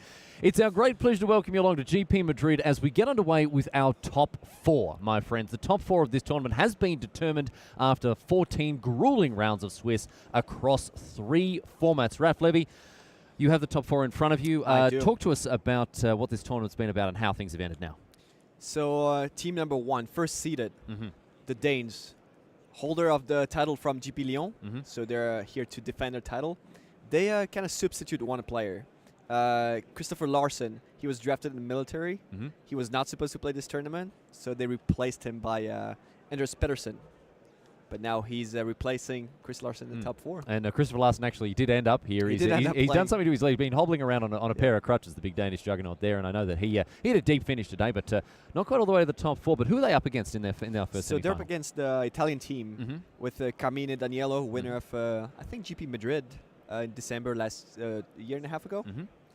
Alessandro Lippi and Adriano Moscato. All right. So some pretty big names that you may have heard of if you're following European Magic. These guys, no joke. And on our back table in the semifinals. On the other side of the bracket, the Swedes, Joel Larsen, Per Nyström, and Elias Westfeld. Yes. Now, so Elias Westfeld is actually at the moment 12-0 in drafts In at the the draft, Pro he's the Tour. draft master. He is the he's the front runner for the draft master at this PT. stage, and he's doing very well for himself there. But obviously, he's got those constructor chops as well. As he is next, he's up alongside Joel Larsen, of course, the Pro Tour champion and all-around superstar of Magic, and their opponents. They're playing against an English team with Charles. Oh, you tell them. Well, you say the name. okay, You say the I'll name. say this: they're not You say all it. English. One of them is okay. Welsh. Okay. There's a very big difference, ladies and gentlemen. British. I'm not All looking British. I'm not looking to insult Ben Jones by saying that he's English. Christoph Green also joining that team, as well as Charles Elliott Tamby. Very difficult to pronounce there, so thank you for, sort of conceding to my expertise of pronouncing Anglo-Saxon names there. But these are our 12 players that have assembled themselves into the feature match area for the semi-finals. Of course, the winner of these 2 matches will go on to the final, and the winner of the final hoists the trophy and all of the glories there. Let's have a look at the deck lists that these players have brought to bear. Starting off with Michael Bonder and his blue-black mid-range deck. Raph, this, for you at least, has been the standard deck of the tournament. To me, this is the story of the standard portion of this tournament. Blue Black has been dominating the standard side of the teams, either with the mid-range version or the control version. Mid-range has been winning a little more, I think, and that's what Michael Bonder chose to play, and it's been going very well for him. The Scarab God really is just the absolute be-all and end-all threat in this standard format at the moment. And Vraska's Contempt is another card that just really does a lot of work in standard right now. But it's the flexibility of this deck and its ability to switch postures between being a more aggressive creature-based deck and then a slower, more controlling list, especially after board, that really puts it above the top, Raph. So the story behind this deck is that it's probably the best shell to play the best card in the format. The Scarab God in the control deck is obviously very good, but sometimes you just lack creatures to reanimate. In this shell, you have Walking Ballista, for example. If you don't have anything to reanimate, you have 4 mana. You can just dump it and bring it back. Yep, we got a 4 mana creature there with that 4 mana 4/4. In addition to that, I mean, Champion of Wits is a fantastic card to bring back, but I mean, really doesn't get too much better than Gonti, Lord of Luxury. And the other card that's, to me, the other story of the tournament, Glyn Sleeve Siphoner, is probably the second. It just does so much. Maybe against other control decks, if they don't have an answer to it, it's a free card, a free 2/1. And then if you don't kill it right away, then just snowballs. Number of interactive options, including, of course, Vraska's Contempt, Fatal Push, Supreme Will, Essence Scatter, another fantastic card, and Torrential Gearhulk to, have that removal or those counter spells work a double shift here. Now, Michael Bonder is, of course, up against his opponent, Adriano Moscato, who's playing mono red. This is the spiritual successor to Ramunap Red, of course, and not a whole lot has changed with the way that this deck wins games of Magic. Well, it changed in the way that they don't rely on the lands to win. They have less ways to deal damage directly to the player, which makes the deck a little worse. and well, it ended up in the top 4. So Still got the goods, as we see Hazaret no slouch at all. There's no reason to believe that this god is going anywhere just yet in terms of her dominance over this format. But the curve stops at 5 now. It goes all the way up to Glorybringer, and we tend to see some more beef at the top end, extra copies of Chandra, Torch of Defiance, and maybe a couple of extra lands here or there. But it's still that classic Bomat Courier into Earthshaker Kenra, into Arncrop Crasher. These hasters are, they hit hard, they hit early, and they can still get it done, Raf. yeah, very straightforward list. They have, sorry, I'm correcting a little thing. They have the Sun-Scorched Desert. They just don't have the Ramunap Ruins. Yeah, for so sure. they have just less reach than they used to have. So 2 of the big decks in Standard going out at hammer and tongs before much longer. But let's move across now to Modern and have a look at what's going on with Andreas Peterson here. He's playing Scapeshift, Titan Shift, whatever you want to call it. And look at this up in the top right-hand corner, the latest piece of technology in Scapeshift. So Bloodred Elf is the big story of the last couple of weeks since it got back into Modern. So you can see Jund has made a comeback because it was the obvious shell for Bloodred Elf. It has so many different ways to gain card advantage and to optimize its cascade ability. But we haven't seen too much of the Bloodred Elf in Scapeshift.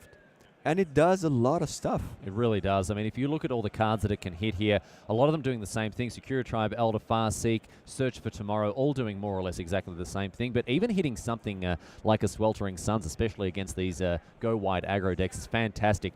The Sweltering Suns resolves before the Bloodbraid Elf, meaning the 3-2 will stick around to seal the deal afterwards. But what really is a draw to this deck is the fact that in the late game, once that Valakut combo has been assembled along with 5 or 6 other mountains, it's very hard. The top decks are just terrific for Scapeshift, especially when you can stand to draw things like Primeval Titan, start double, triple bolting them all over the place. This deck, when given enough time to set up, is unbeatable. It's also very hard to disrupt because it mostly relies on lands, and there are not a lot of land destruction. So it's also, I believe it's a fine choice to beat the very popular Jund in this setup. A lot of teams decided to go for Jund, and this deck might just be the answer to Jund that usually don't have. The Jund players don't have that many ways to disrupt this. We've seen big mana decks do very well against Jund lists, like the one that Kami and Daniello has brought to bear at this tournament. And a couple of interesting innovations in this list as well. Not only are we looking, of course, at the industry standard by now 4 copies of Bloodbraid Elf. That isn't where the top end finishes. Also Huntmaster of the Fells, and on top of that, if you'll believe it, 2 copies of Glorybringer. Yeah, that's a heavier version of Jund. Yeah. I tell you what, it really the top end of this deck is quite astonishing. We've been talking about a format pre-unbanning where 3 mana was essentially the hard top end of any mid-range deck, something like Lingering Souls, Tireless Tracker, what have you, and Abzan. Now we're looking at Jund decks that are pushing all the way up to 5. Given that a stated objective of R&D in making the unbans that they did was to slow down the format, to push people up the curve, based on the information we have this weekend, it seems to be a very, very effective move. Another point about this list is, in this matchup especially, is the 4 Fulminator Mages in the sideboard. So that's what could make the difference in this matchup, because while Jund has a hard time against Scapeshift, because you may disrupt the hand, but sometimes the Primeval Titan is just too much. But if you manage to keep them off the 6 mana, of the 7 mana, it might just be the right way to do it. Yeah, and bringing in 4 Stone Rains, and of course the Stone Rains that can be brought back with Kolaghan's Command is no joke. And often, I mean, one of the prices that this deck pays for going a bit higher at the top end, we see in the board things like Obstinate Bailiff, Thrun the Last Troll, what have you. So, there are expensive threats on both sides of the board here. Is the removal of Dark Confidant. It's just too much of a liability to be flipping 5 drops to that guy. Yeah, this is the actual surprising thing about this deck. The card advantage engine does not come from Dark Confidant, which is the go-to card. in John. Instead, we're looking at cards like Tireless Tracker to pull ahead, or even the 2-for-1s offered by things like Kolaghan's Command. But a lot of one-offs here: Abrupt Decay, Fatal Push, Collective Brutality, Dreadbore, Terminate, Maelstrom Pulse. All as one-offs.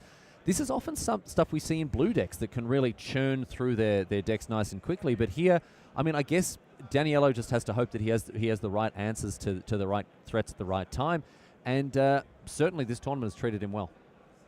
Yeah, this is a version I'm actually curious to see in action against Titan Shift. Well, we'll see how Jund, the fortunes of Jund continue to go throughout the following weeks. But let's move on now and have a look at the Legacy decks. Thomas Enevoldsen's 4-color control. It seems like no one can make up their mind as to what this is called, whether it's 4-color control, 4-color mid-range, check pile, what have you, Leovold, the Leovold special.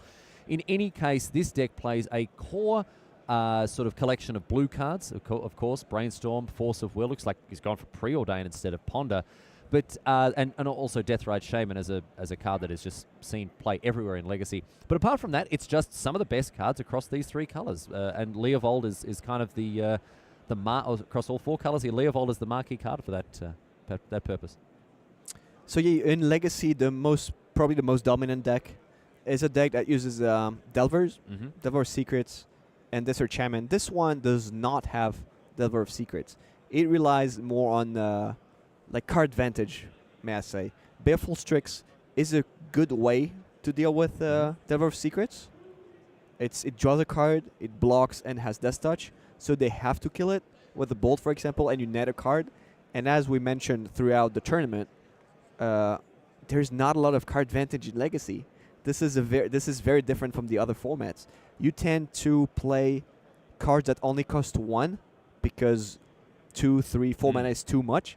And cards that cost 1, they help you find the right cards, but they don't provide card advantage. So with Baleful Strix, a 2-mana card 1/1 that trades for an opposing creature and draws you a card, that's a huge advantage to beat the decks that only do 1-for-1 all the time. And one of the other cards that is almost always going to snag you a 2-for-1 here, Raph, you talked about Turak. The fact that, Hymn to Turak is even another one on the top of the one that I was going to mention here, but Kolaghan's Command, costing 3 mana, which is a huge amount of mana in Legacy, as a 4-of in this list, means that the deck obviously prioritizes effects like the flexible ones offered by Kolaghan's Command. But yes, drawing ahead with just straight up 2-for-1s, Hymn to Turak, Kolaghan's Command, Baleful Strix, and with the top end, of course, of Jace the Mind Sculptor, even Leovold is almost always going to get you your card back for investing in him. And as a result, this 4-color list really looks to break the card parity that we so often see in Legacy. It feels to me that if this deck is successful, it's because it breaks the 2-for-1, the 1-for-1. Because that's all that we see Delver decks trying to do. Yeah. They 1-for-1 with cards like Daze and all the cantrips they play. Again, don't get them ahead on cards, but it's that pseudo card advantage of Brainstorm plus Fetch. But on to an entirely different list here. This is not playing any Delvers. It's no Brainstorms or anything like that in this list, because we've got a straight-up Prison deck here. Mono Red Prison. And this deck has a pretty single-minded objective, playing something like a Blood Moon on turn 1. So he wants to keep you away from your lands, pretty much. So unlike many decks in Modern that will pack basic lands to counter Path to Exile, Legacy does not really care about Path to Exile. There's no Path to Exile. This Swords to Plowshares, even though it's not really played these days. But people don't play basic lands, or very, very few basic lands. And Blood Moon just takes advantage of that. Not a lot of players have basic lands. So if you manage to play a Blood Moon on turn 1, thanks to Simian Spirit Guide or Chrome Mox, you're in pretty good shape. You have a chance that your opponent is not going to play a single spell the whole game. And you can actually see a huge number of very impactful 3-drops that can come down as early as turn 1, thanks to City of Traders, thanks to Ancient Tomb, Simian Spirit Guide, Chrome Mox, and what have you. Trinisphere. A Trinisphere on turn 1 is just enormous, because again, we're looking at a format overrun with Delver decks that cost almost exclusively 1 mana. All of the cards in them cost 1 or 0 mana, and if you've got a Trinisphere on the battlefield, that's going to slow your opponents down hugely. And the card that keeps the removal for the deck, not the removal exactly, but the way to deal with creatures is Ensnaring Bridge.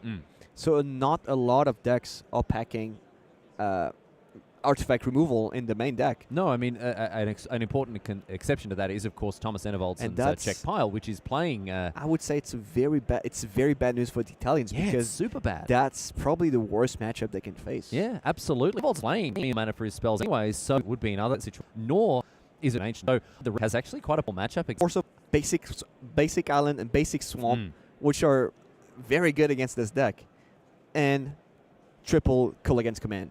No, quadruple even.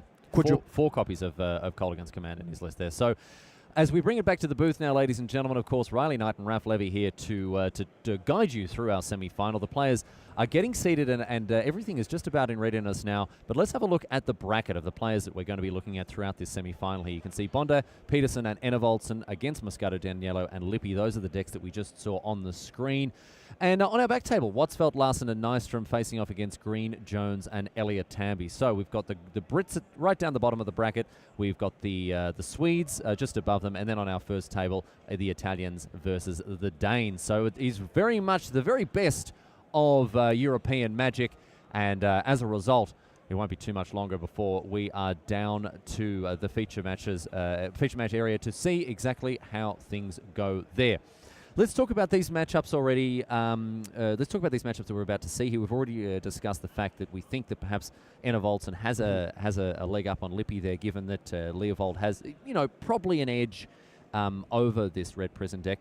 What about Jund versus Scapeshift? We've seen that this bigger Jund list with 4 and 5 drops, is a slightly new take on it. How's that going to shape up against Scapeshift? So in a regular match, I would say that Scapeshift has a slight advantage. However, since the Danes ended up undefeated in the Swiss, they are playing every single match first. Yeah. All of the players are going to play their first game on the play. So there's no die roll in this situation. There's no coin flip. The Danes they're on the play every time if they choose to be. Yeah. So I would say Scapeshift is ahead. However, Jund is going to play first in game 1. So that's... it does change things. Oh, no, it doesn't. No, actually, no. Sorry. The Danes are playing Scapeshift. The Danes are playing Scapeshift. So I would say Scapeshift is ahead. Even, post-board, we do have things like Fulminator Mage, but... Since Scapeshift, I would say they're ahead in game 1. And even though Jund is going to play the Fulminator Mage, they're going to be on the draw if they win game 2. So I would say Scapeshift is ahead. And as for the last match, last match is blue-black mid-range facing off against mono-red aggro. I think these teams play during the Swiss, and we've seen Michael Bonda destroy mono-red thanks to Harvester. Yep. What's the first name of it? Aethersphere Harvester. Aethersphere Harvester. To gain life, and Walking Ballista to block and to kill the Earthshaker Khaneras. So I would say all 3 matchup are looking pretty good for the Danes. In Danes' favor, and they're playing first. So it's going to take a lot for the Italians to win. Well, of course, anything can happen down in the feature match area, and we're going to see how things go between these two players. But it looks like the Danes may just have their snoot out in front a little bit here, especially given the fact that they are on the play. They had a terrific run, didn't they? Geez, this weekend. I haven't seen them lose. Every time they were on camera, there was. They picked up They picked up an early draw, and then after that, they were just undefeated for the longest amount of time. And as you say, it looked. They never looked to be in too much trouble. Looked easy for them. Yep. And undefeated at the end of day 1, and of course continuing that undefeated run deep into day 2. And as a result, they are our top-seeded group of players here for the semi-finals. And we're going to head down there again very, very soon. As soon as players are ready there, we will see exactly how things pan out between these two there. It has been fantastic to explore Standard, Legacy, and Modern this weekend. It's not the first of many team trios that we're going to see, or team events more broadly speaking, that we're going to see this year in the lead up to the Team Pro Tour. Amsterdam is on the agenda very soon. We've got Bologna as well. Bologna as well as another team event, and these are team limited, however. This is going to be a big part of the competitive scene moving forward. I have to say I've been enjoying this this weekend so far. Yeah, it's been fantastic. It's time for us to bring it all to an end, however, or start it to at least. It's time to head down to the feature match area right here and right now for the semi-finals of GP Madrid.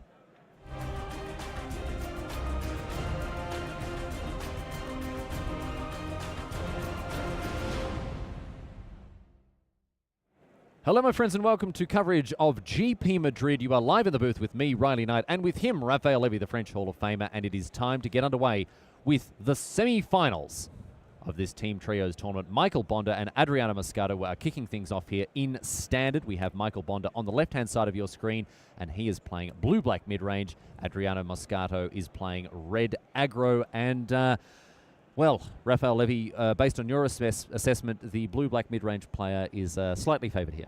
I would say he is, yes. Unlike the blue-black control, he has blockers to full play, and it's just matchup. So a lot of cards that are going to be very hard for the mono red to overcome. Champion of Wits following up this early fatal push to take care of the Soul Scar Mage. Moscato does have a nice aggressive option in Kari Zev.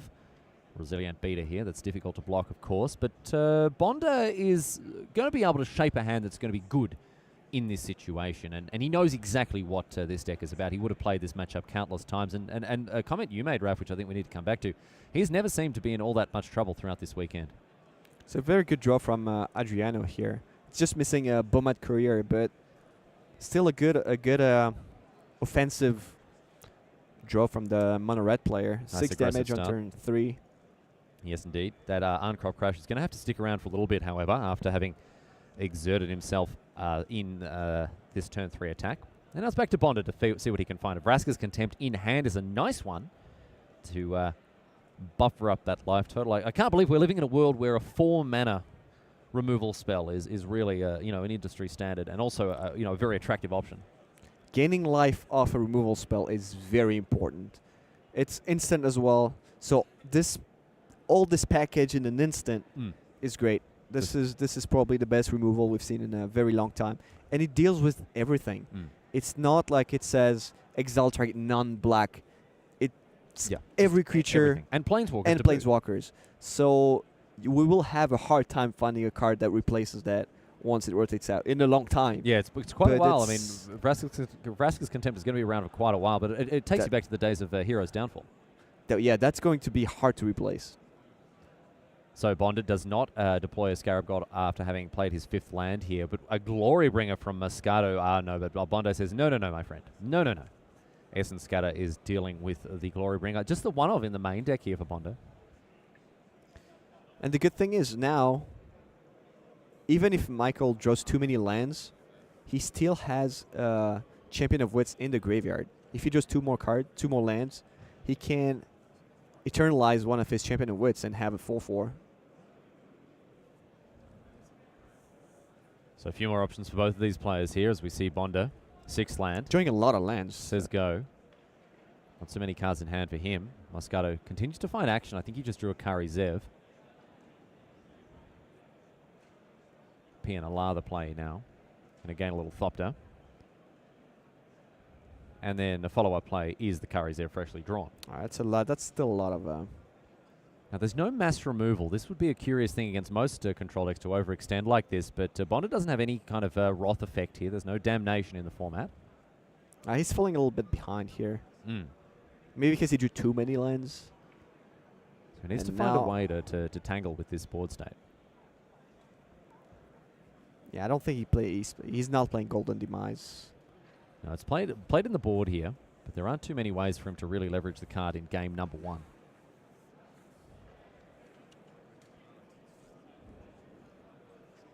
Moscato, pretty classic list from him. That Pianalar is just a one-off.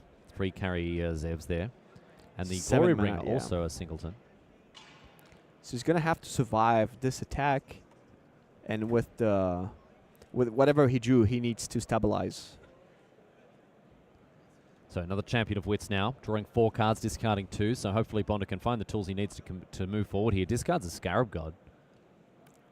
So the black Champion of Wits on the board, which is not represented by a token here, but that would probably be replaced soon, will most likely not block this turn. Because of the Arncroft Crusher there. Yeah. The exalted ability of the Crusher. Well, instead, it's actually going to be the falter effect from Pianalar here. Sacrifice an artifact is going to falter the big champion. Nothing's blocking here. And then the Arncrop Crasher is going to falter the second one. And now a lightning strike Yeah, that's upstairs, enough. just like this. Triggering prowess. And is this enough for Bonder to pack up his Wow. cards? It is a hugely aggressive start from Adriano Moscato, who just went from strength to strength. Michael Bonder was sort of, fiddly-farting around with the cards on top of his library, but just couldn't come up trumps with what he needed there, Raf. Yeah, he drew a lot of lands. Yeah, he had he did. 7 lands on turn 7, which is not exactly where you want to be, especially since mono ways to have draws that punish that. Yeah, hugely punishing draw there for Adriano Moscato. But look, we've got some lightning-fast results in our others. Against Sandro Lippi with wow. a surprise victory against Thomas Enervoldsen there. Enervoldsen, of course, playing a 4-color check pile there, a 4-color mid-range deck. But it looks like Lippi may have come up with the goods. Maybe an early ensnaring bridge on turn number 1 or something like that was how he got there. I don't think Ensnaring Bridge is the card that wins. I think Blood Moon is the card that wins. Could have been a Blood Moon on Blood Moon turn turn 1 is probably winning the game.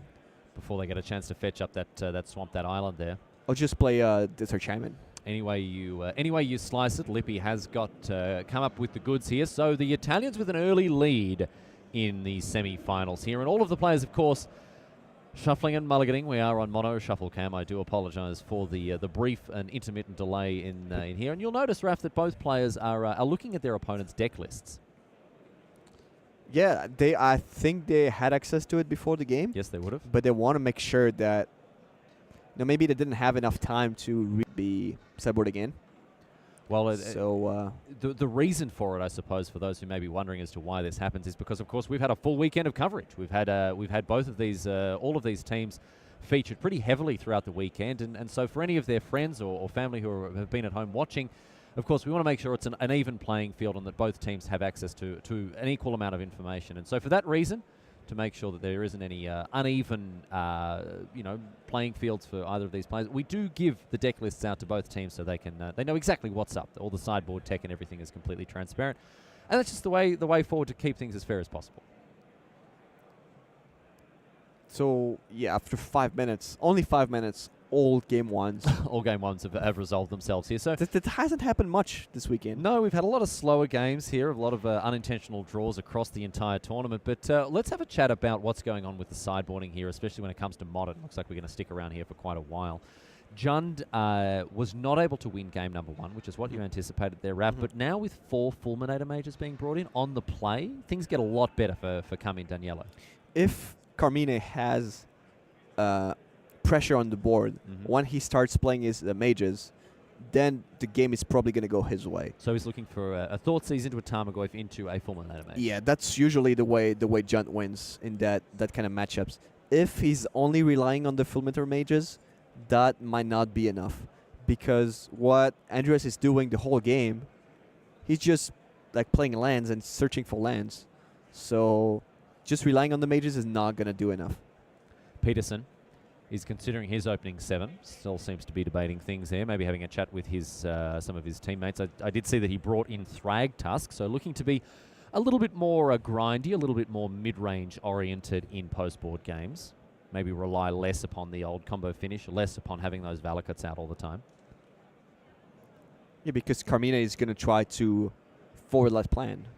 So Thragtusk is very good answer to that. And it's a good answer to Liliana as well.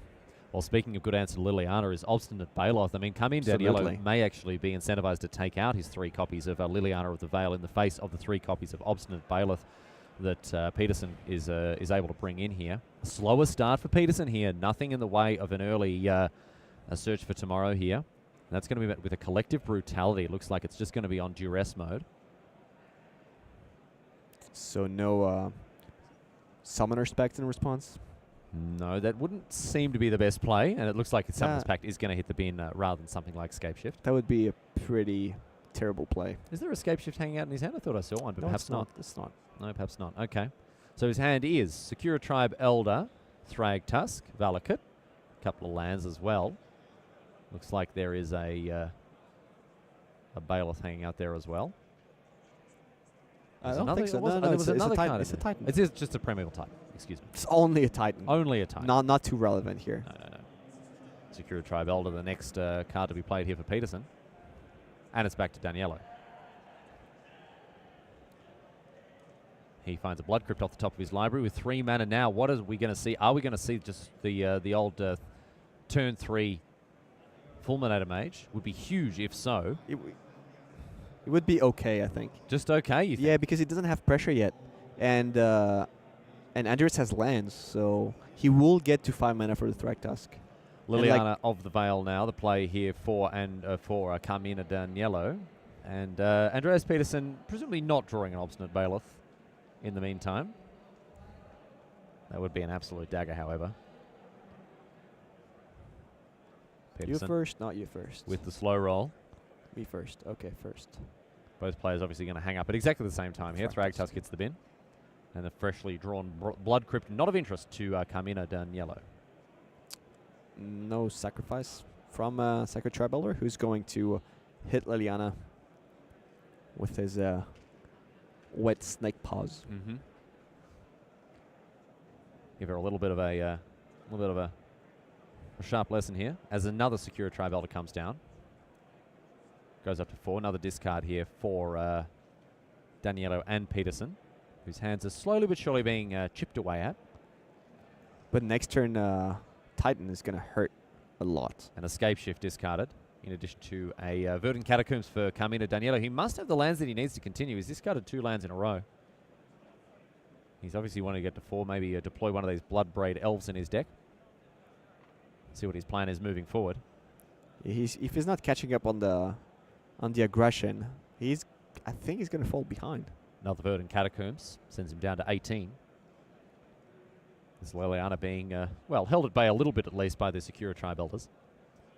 And a basic Forest now for Daniello would indicate that he's got something to play this turn. I imagine it is a Bloodbraid Elf, although it could of course be something else. And we're going to see, what is this, like a Tarmogoyf now? And a Scavenging Ooze. Scavenging Ooze, now the aggression is coming. Not at its best in this. So does Andrea have a 6th land? He probably does. And that means he's going to be able to cast Titan, but is playing Titan here good? Because there's still Liliana, and Liliana is going to just edict it away. Yeah. And that's what Carmina wanted to have. An actual way to pressure Andreas, because if Andreas plays the Titan now, the Valakuts will be online. Mm-hmm. So Cinderglade into Primeval Titan, which means that he can go and fetch up 2 mountains. Oh, and he will kill... and that will remove the Liliana from play. Yep. Or indeed, he could just get another... No, that's fine. Yeah, there's not going to be another Valakut.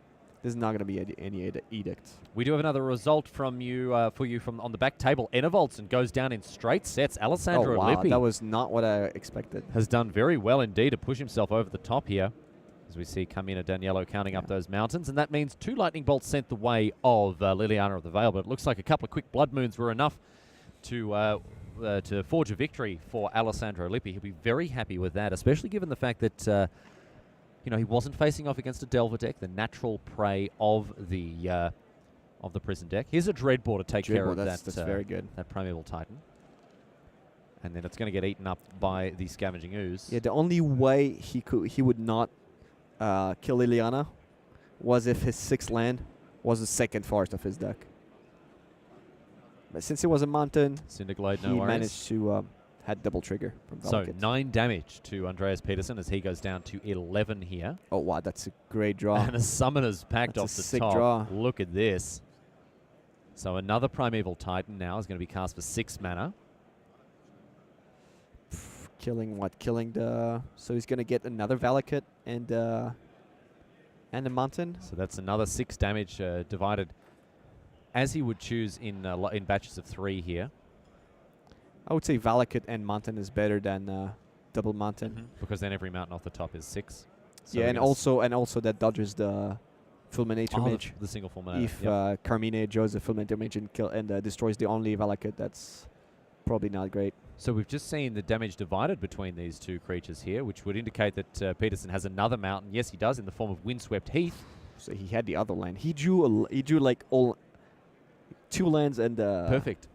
And Summoner's Pact. Perfect. And this is the power of Scapeshift in the late game. It now means that Peterson, essentially every card he draws 6 damage is a double lightning bolt effect. There is only There's only 2 of Forest. He wouldn't do that if he's drawing rampaging or It's only one. It's only one because he has a forest in He's play. got a Forest in play. Worst draw would be a lightning bolt.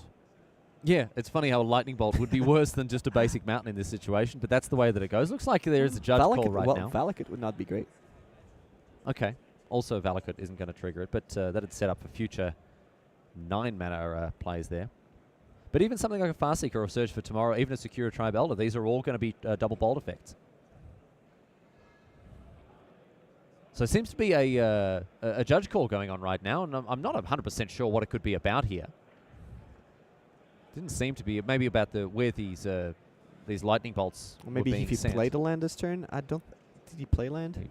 Not as far as I'm aware, he didn't. No. So but last turn, didn't see anything that is immediately raising cause for concern here. But we are going to jump across and have a look at our standard match while this is being resolved here. Looks like Michael Bonder is firing on all cylinders with an Aethersphere Harvester taking the skies. that's the one I was mentioning earlier.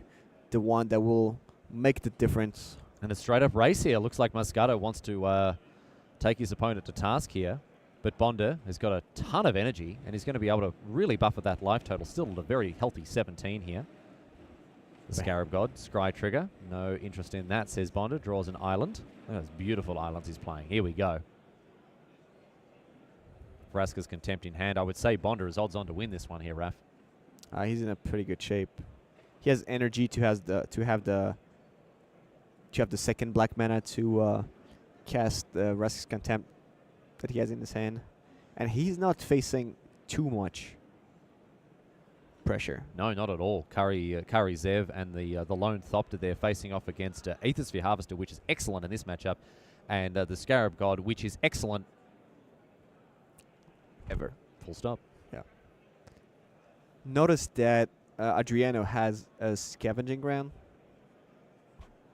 and that will allow him to prevent the Scarab God from reanimating something. So it's just a 5/5. Yeah, it's only a 5/5. Just a 5/5. Scavenger Ground's a very important piece of graveyard interaction, especially in the face of the Scarab God. We saw a couple of GPG decks doing pretty well throughout the formats, showcase throughout this weekend, but haven't really put up the numbers at the end of the day. Certainly the Scarab God rules the roost as it is now. Sun-Scorched Desert, of course, can be chucked away to the Scavenger Grounds to exile those graveyards. And there's as ways to kill the Scarab God. I don't see my Dire Fleet Daredevil. Yeah, Dire Fleet Daredevil to flash an opposing Vraska's Contempt back. That's the way to kill the Scarab God. So now Bonder continuing to think how he's going to navigate this next little bit here. But in the meantime, we may as well head back to our modern match now that I can give you some details on the judge call. Liliana makes what has happened here makes makes her comeback. What has happened here is Andreas Peterson unfortunately miscounted the number of Valakuts he had in play and attempted to resolve one more trigger than he actually had the right to. In any case, things seem to have been resolved and everything seems to be settled now. But as you mentioned, yes, Liliana taking care of that Primeval Titan, so Peterson should be able to answer the Liliana, really. That's a great draw here. But a Surgical Extraction on the Scape Shift means that we're not going to have any combo finishes here. That's okay. Doesn't matter. Primeval Titan is probably worse here. I think he might have cut a couple of Scape Shifts. They might have been only 2. Maybe he just left the 1 in 3. there to get him with kept the... all 4. Never mind, he kept all 4. Did he keep all 4? But I think taking care of the Primeval Titan was probably better. Yeah. Because he played his 2 packs already, so never mind. Nope. And it looks like Michael Bonder, as expected, was able to win that final game there. And these guys go to 1-1 on standard. And, of course, Bonder's going to have to dig deep because Alessandro Lippi has already won his legacy match. Here is a Bloodbraid Elf. Search for Tomorrow off the top. He's going to go and get a mountain. And this is a lot of pressure very fast. Notice that he didn't sacrifice his foothills because his opponent has a Raging Ravine. Raging Ravine. Okay. Yep. So he wants to activate it during his opponent's turn or prevent his opponent from activating his Ravine. So 2 mana now, and Daniello plays an enormous big Tarmogoyf. See what Peterson can do about that one. Tarmogoyf pretty large. See, I think almost everything but Artifact, Enchantment, and Tribal.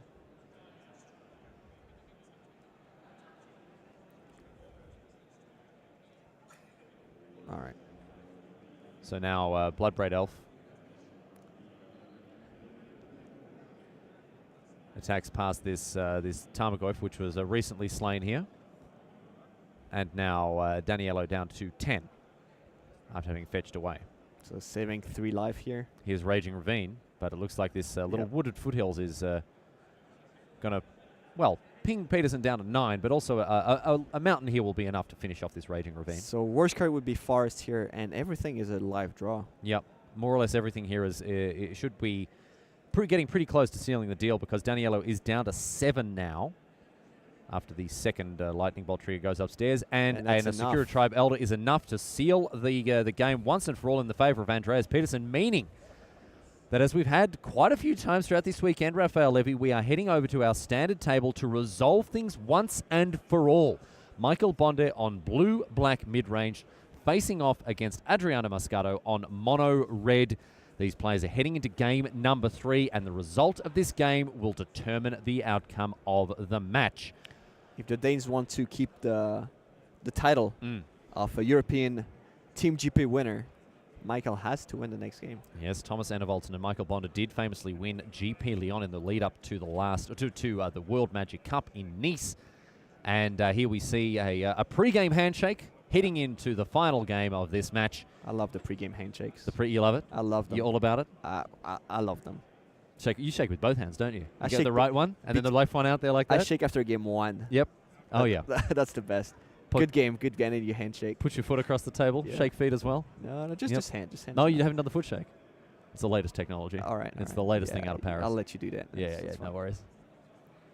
Michael Bonde here and Adriano Moscato, as we mentioned. Blue-black mid-range versus mono-red. It's the old versus the new here, with blue-black mid-range really being the premier deck of the format, or perhaps blue-black controller. I'm sure that debate will rage on, but anyway you slice it, the Scarab God has had a hell of a weekend here in Madrid. And I tell you what, so have we here behind the camera here at Team Coverage. It's been fantastic to bring you live coverage of this event so far, and we're looking forward to continuing to do this for you all the way through to the time the players hoist the trophy. The double pre-game handshake. How about that? Michael Bonde and Adriano Moscato becoming very closely acquainted here as we have a look now at their opening hands. I like one handshake. Just the one? Just one. 2 is getting a little bit too excessive. Or maybe just after the Joe 7 handshake. They're going to go again after the third one would be the best. Play my first land handshake. Best of 3 handshake. Best of 3 handshakes. Oh, dear. Well, here we go. That's a good start. Bomat Curia kicking things off for Moscato. That's exactly what he wants here on turn number 1. And Let's see what Bonde has to answer it with. It's going to be a tapped, drowned Catacomb, so nothing in the way of a fatal push here. And Moscato. That's a pretty slow hand on Michael's side. Sunscorched Desert now.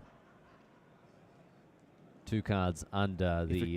Carry Zev hits the... Oh, no Carry Zev, so could have been a lot worse for Michael here. No 2-drop whatsoever here. Bonde does have a little bit of breathing room as the Bomat Courier comes across once again.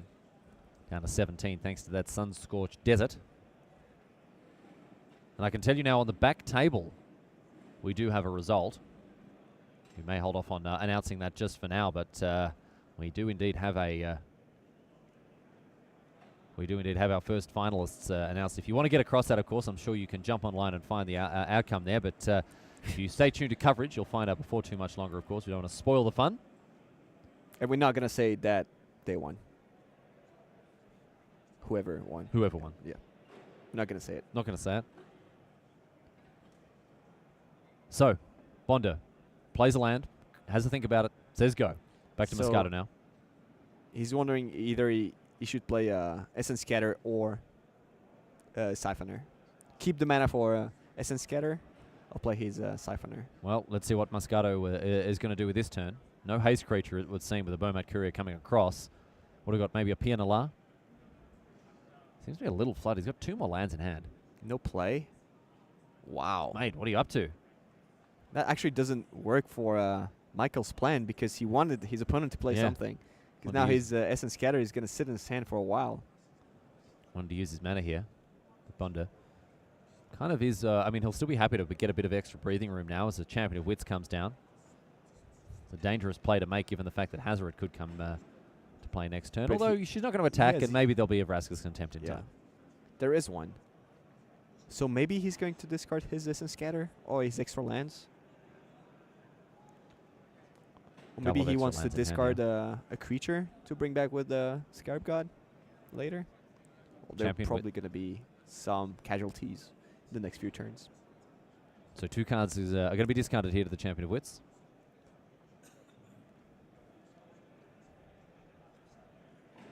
And we'll see what he discards here. Field of Ruin in addition to an island. lands. Back to Adriana Moscato here. That's Looks- another land on Adriano's side.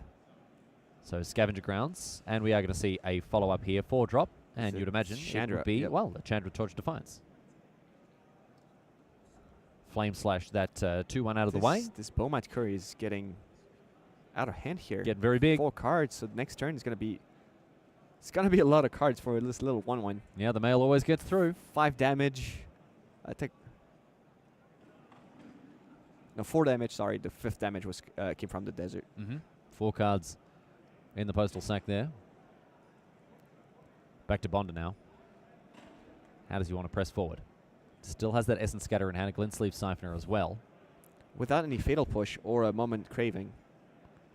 No, both players seem to be This is not a good draw for either player, but... no, they're on their Michael old Bonda is on the back foot loosey-goosey here. keep here. Oh, but there's a Harvester here. But nothing to crew it. So he does have the option of Land Siphoner Go, which would keep up an Essence Scatter, I think that's a legitimate play. and then the Siphoner can threaten that Chandra next turn. Drowned Catacomb, mismatched. Ugh. Very relevant piece of information. Very here. relevant piece of information for our viewers to get across. And it is going to be Glintsleeve Siphoner now. 1 energy. And that's going to be a nice one because it means that in addition to that Ether Hub, Bonda will be able to draw a card next turn should the Siphoner survive. Although I suspect Moscato must have removal in hand. It's not sure because I think he has 2 lands in Hazoret. That's part of his hand. Okay. Is that an Abrade? Could be an Abrade now. That would be great. That was a great draw. So, plays a Mountain. Haven't seen a Chandra activation just yet. Going to see that right now. So 2 mana, 4 mana, and here is Hazoret, the Fervent. Essence Scatter, though, playing right into Michael Bonda's hands there, as he did manage to double spell. But now we will see, you would imagine, an Abrade. Yes, indeed. So away goes the 2-1 there, and this means that we've got the Beaumont Courier once again. It's going to be a Wheel of Fortune here. Just for him. Through the rain and the snow, post will always go through. Back to Bonda now. And it's going to be Comes there, yep. TSG. Oi. Scarab God comes down. This has been the marquee card of the tournament, I think. There will be a lot of talk about the Scarab God in the week to come and how best to tussle with Standard's greatest threat. Are we drawing 5 cards here? So, Yeah. Yep. Okay. Oh, wow. discard double 2 mountain. lands, yeah. Draw some new cards. And let's see what's up. Fresh grip for Moscato. It's a deep breath from Michael's. Mm. From Michael's side. So back to Moscato now. He's untapping with a fresh grip, 6 cards in hand. He's got to be happy with how things are panning out so far. Although He's facing a Scarab God. the Scarab God could turn the table here. And actually, no, having said that, Michael Bonda only on 14. This has been not a lot of pressure, even though Moscato has Oh, a he drew nice a full lot of hand. lands, yeah. Has he just shipped? I don't know. Well, that would be super bad. He just pointed at Bonda, but I don't think. No, surely he's not just I shipping. think he showed the mountain. Okay.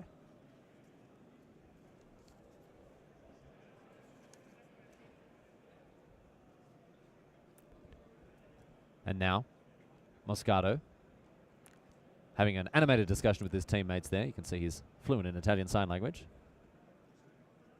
Note that the Scavenging Ground could take Mhm. care of the Scarab God before it goes back to hand. It is going to be able to prevent activations there. Or, in fact, yes, shuffle away that Scarab God. Should it be removed? And are we going to see something like a... No, okay, just a Soul Scum Mage. That's not... And a Scavenger Grounds off the top to do 2 damage to Michael Bonda with that Chandra, which is still on the battlefield. Yeah, okay. Hidden- we hidden just away. need to move it up a little bit. Well, If maybe we can get we that. could have that happen.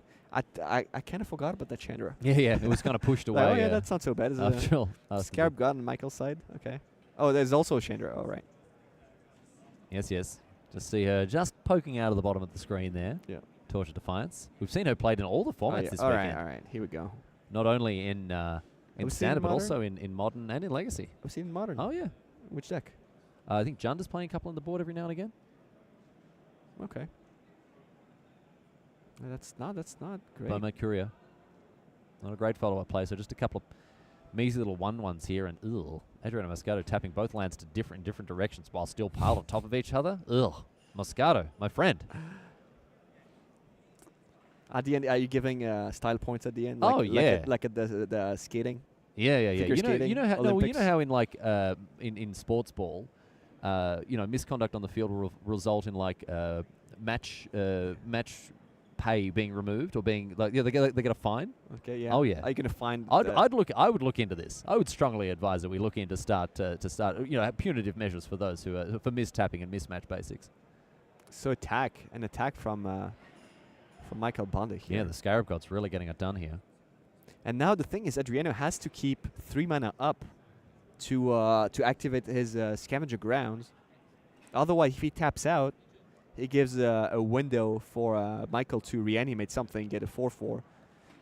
And there would probably be a Champion of Wits to draw 4 cards for almost for free. So, Scarab God gets busy, but of course the little Bomat Courier stands in the way of the Scarab God tussling with Chandra.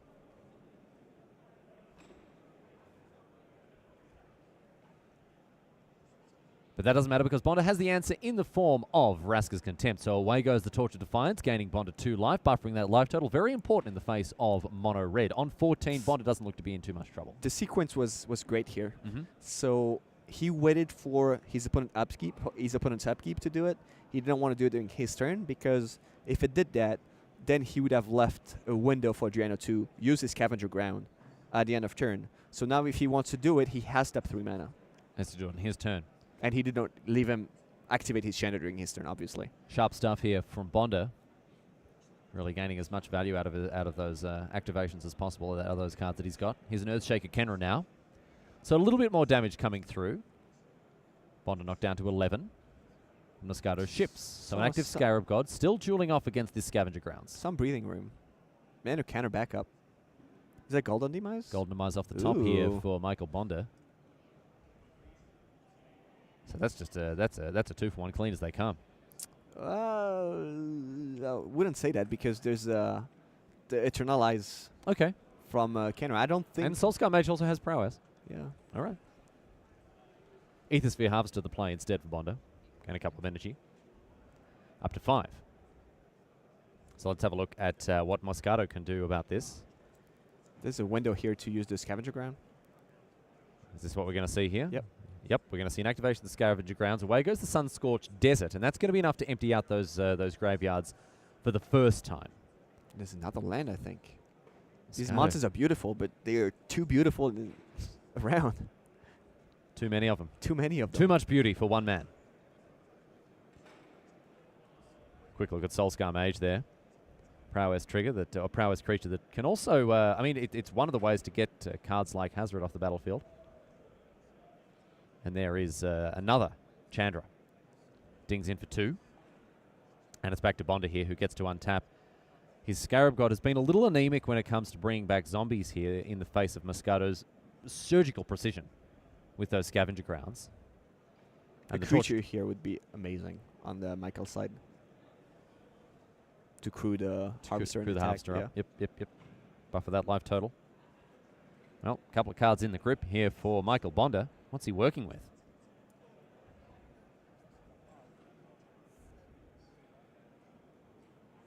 Seven mana. He's got to commit to memory. Just What else? The other card in there. Bit of a mystery at this stage. safety net in the commit memory. Bonda discussing things with his teammates here. Jibber jabbering away in Danish. Got those potatoes in their throats. Walking Ballista here would be amazing. Oh yeah. That would kill Chandra. No, not kill Chandra, but deal good chunk of damage to Chandra. Gain life. Give a 4/4 to Michael. Mm-hmm. Or at least destroy the Scavenger Ground. So let's have a look. Bonda really playing, taking his time with this play. A lot riding on it, I suppose, but still. Oh, Golden go, old Demise son. now. So commit to memory, Golden Demise in the hands here, in the hand of the Dane. He has the City's Blessing. He does indeed have the City's Blessing now.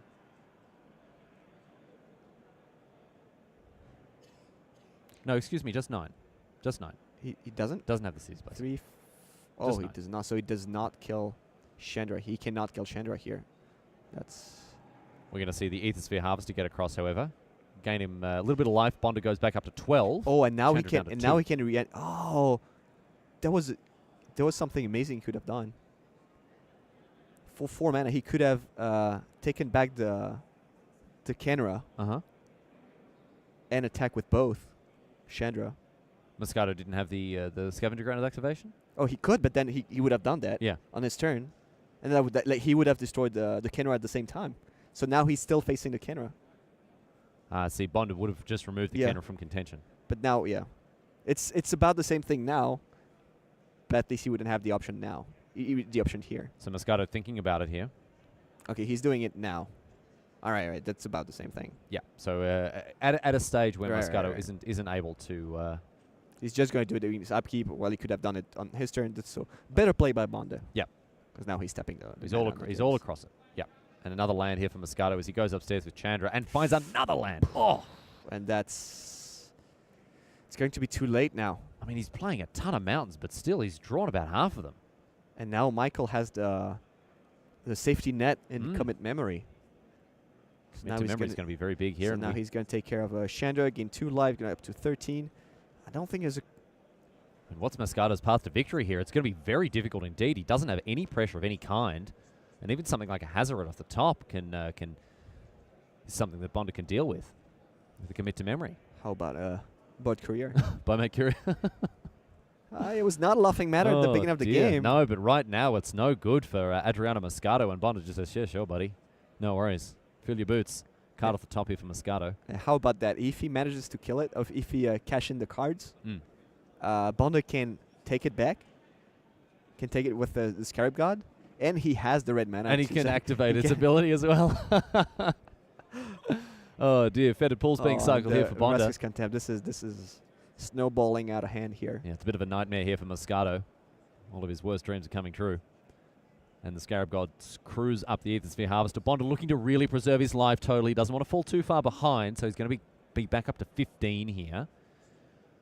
Obviously prioritizing his life total above getting in for extra damage because, of course, an attack just with the Scarab God could have pushed through an extra couple of points there. I have a feeling the Danes are going to defend their titles.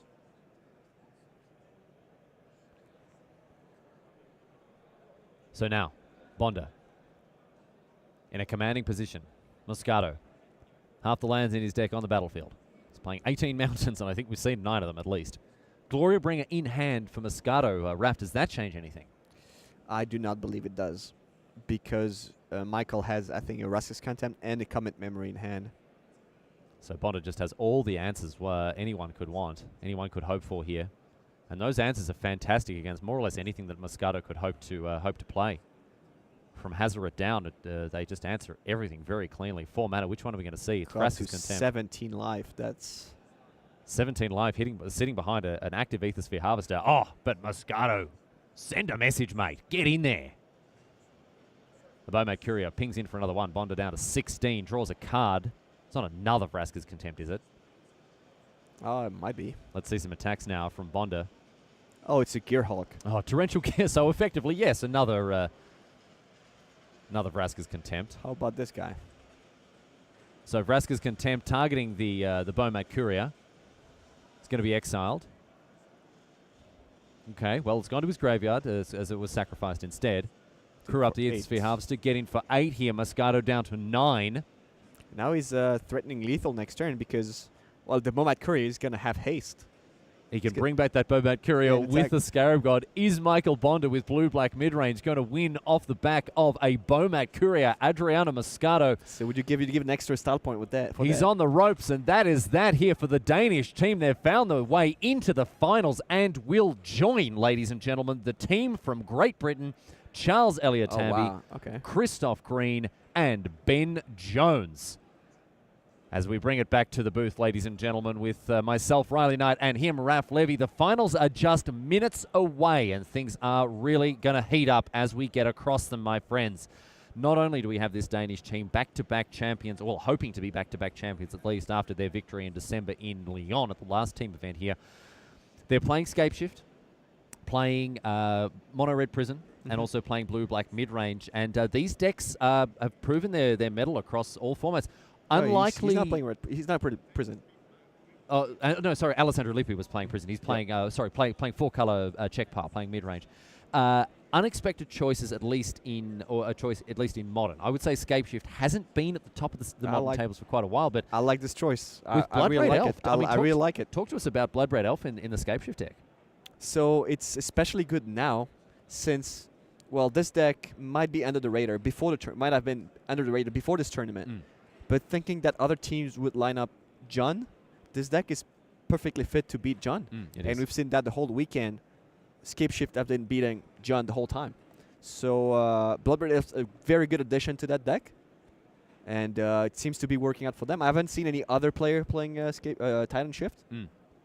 So might have been the choice, might have been the winning choice. Might have been the winner's choice there, and it has put this Danish team, or helped to put this Danish team, into the finals of GP Madrid, where they will face off against that British trio that we talked about before. My friends, we've got to go to a break. The finals are on the other side of it, however, so you're not going to want to miss a minute. Stick around. On the other side of these ads, we will bring you the finals of GP Madrid.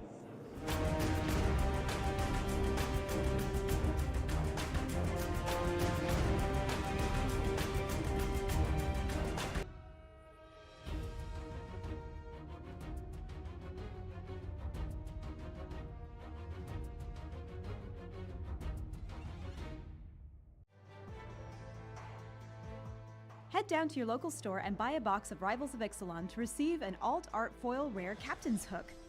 Limit 1 per customer. Visit rivalsofixalan.com to find a store. Somebody made a pitch for Vampire Conquistadors, and that was the very bare bones nugget of Ixalan coming into being. If all you're doing is playing the card game, you're seeing that world through a bunch of tiny little windows. The art book is a view into who these characters are, what they're doing here, how these cultures fit together. I mean, I'm super proud of this world. James and I both worked on it really closely, so I think it's going to be amazing, and I think once it finally hits, the fans are going to be blown away.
Hello, my friends, and welcome back to the tournament floor here for the finals of GP Madrid. We have had a long, hard, and grueling road to this final match between these two final teams.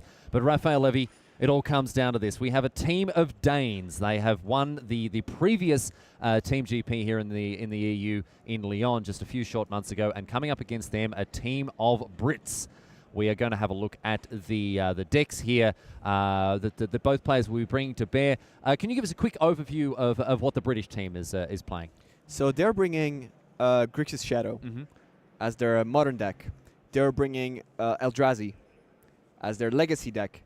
And they are bringing, is it Grixis? Or is it, yeah, it's Grixis. Grixis Energy in Standard. And we're going to see the list right now. Let's have a look at the decks that these players will be bringing to bear in opposition to the Grixis Energy deck of the British team. We do have Michael Bonder on blue-black mid-range. If you've been with us throughout the weekend, you will have seen this deck plenty of times before on your screens. Raf, it is more or less the king of the hill in Standard. This is probably the most successful deck of the weekend, and I can totally see why. It packs the two of my favorite cards of this format.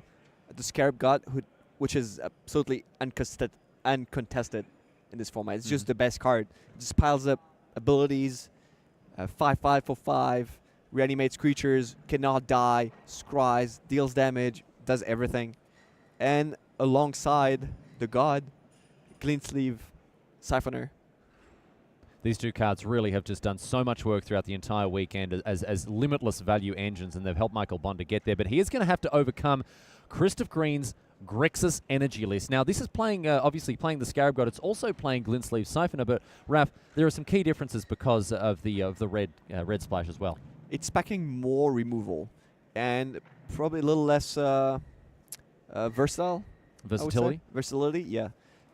While the blue-black deck is playing Champion of Wits, this deck is playing more removal. So maybe the Grixis Energy deck will be stuck with like removal they're not gonna be fit for the situation. So we're gonna find out. Yeah, we'll see. And both of these players, of course, are able to transition to a more controlling deck post-board, as we'll see in games 2 and perhaps 3. But we move on now to Modern and have a look at this quite innovative approach to Titan Shift from Andreas Peterson. 4 copies of Bloodbraid Elf are fantastic. In conjunction with many of these Farseek type effects. The reason for this, not only does Bloodbraid Elf cascade into things like Farseek Secure Tribal to get more lands onto the battlefield, Raph, so much of the time, thanks to these rampant growth effects, you will be able to cast Bloodbraid Elf on turn 3. And it's been preying on John the whole weekend.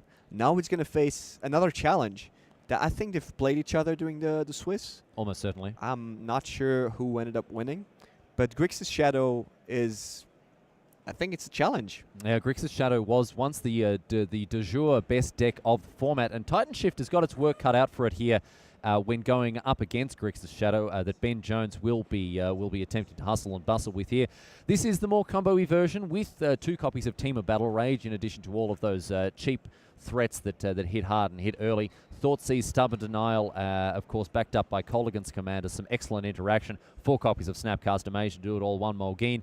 This deck has proven its worth in Modern, although it has fallen off in recent weeks, Raph. So what we can see, what can we expect in this matchup?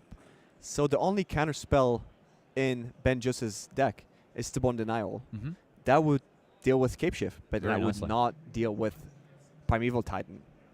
So these guys actually did play each other in the last round of the Swiss, of course, as we said. And Bonder's team won, naturally, the Danish team won. They actually didn't pick up a loss all weekend. They just got 1 draw earlier on. But these guys were on a very, very hot run. As for how things went between Grixis Shadow and Scapeshift, we'll see how things go there. But we're going to wrap things up now with Legacy. Thomas Enervoldsen has brought 4 color control, 4 color mid-range, 4 color check pile, Leovold special, whatever you're going to call it. This deck plays some of the very best cards in the format.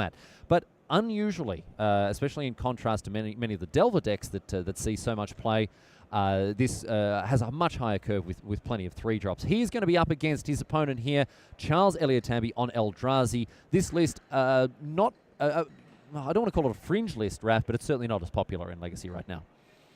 It's not that was not the most popular deck played today and yesterday.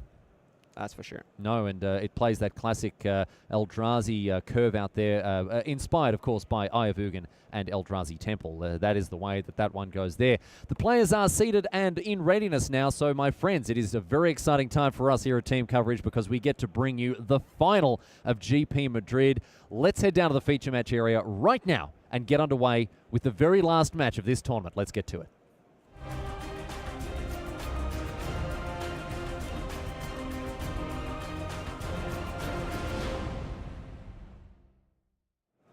Hello, my friends, and welcome to coverage of GP Madrid. We are wrapping things up once and for all with the finals here in Spain. Michael Bonda, Andreas Peterson, and Thomas Enevoldsen on the left-hand side of your screen, closer to the camera there. And on the other side, we have a team of Brits, Christoph Green, Ben Jones, and Charles Eliatamby. My name's Riley Knight. I've got the great pleasure and privilege to be joined by my good friend, the Hall of Famer, Raphael Levy. Raph, it's great to have you alongside us here as we get underway with some modern Andreas Peterson, Ben Jones, Scapeshift versus Grixis Death Shadow.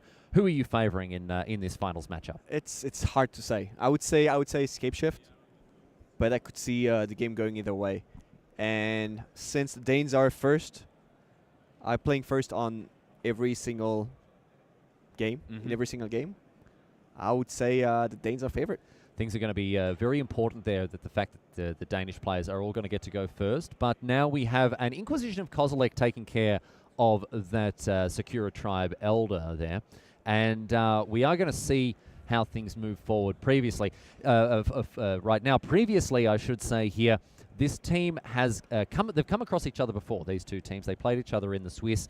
And the British team won in Legacy, but the Danes got up and about in Standard and Modern, which means that in a previous match, this matchup at least went in the favour of Scapeshift, Raph.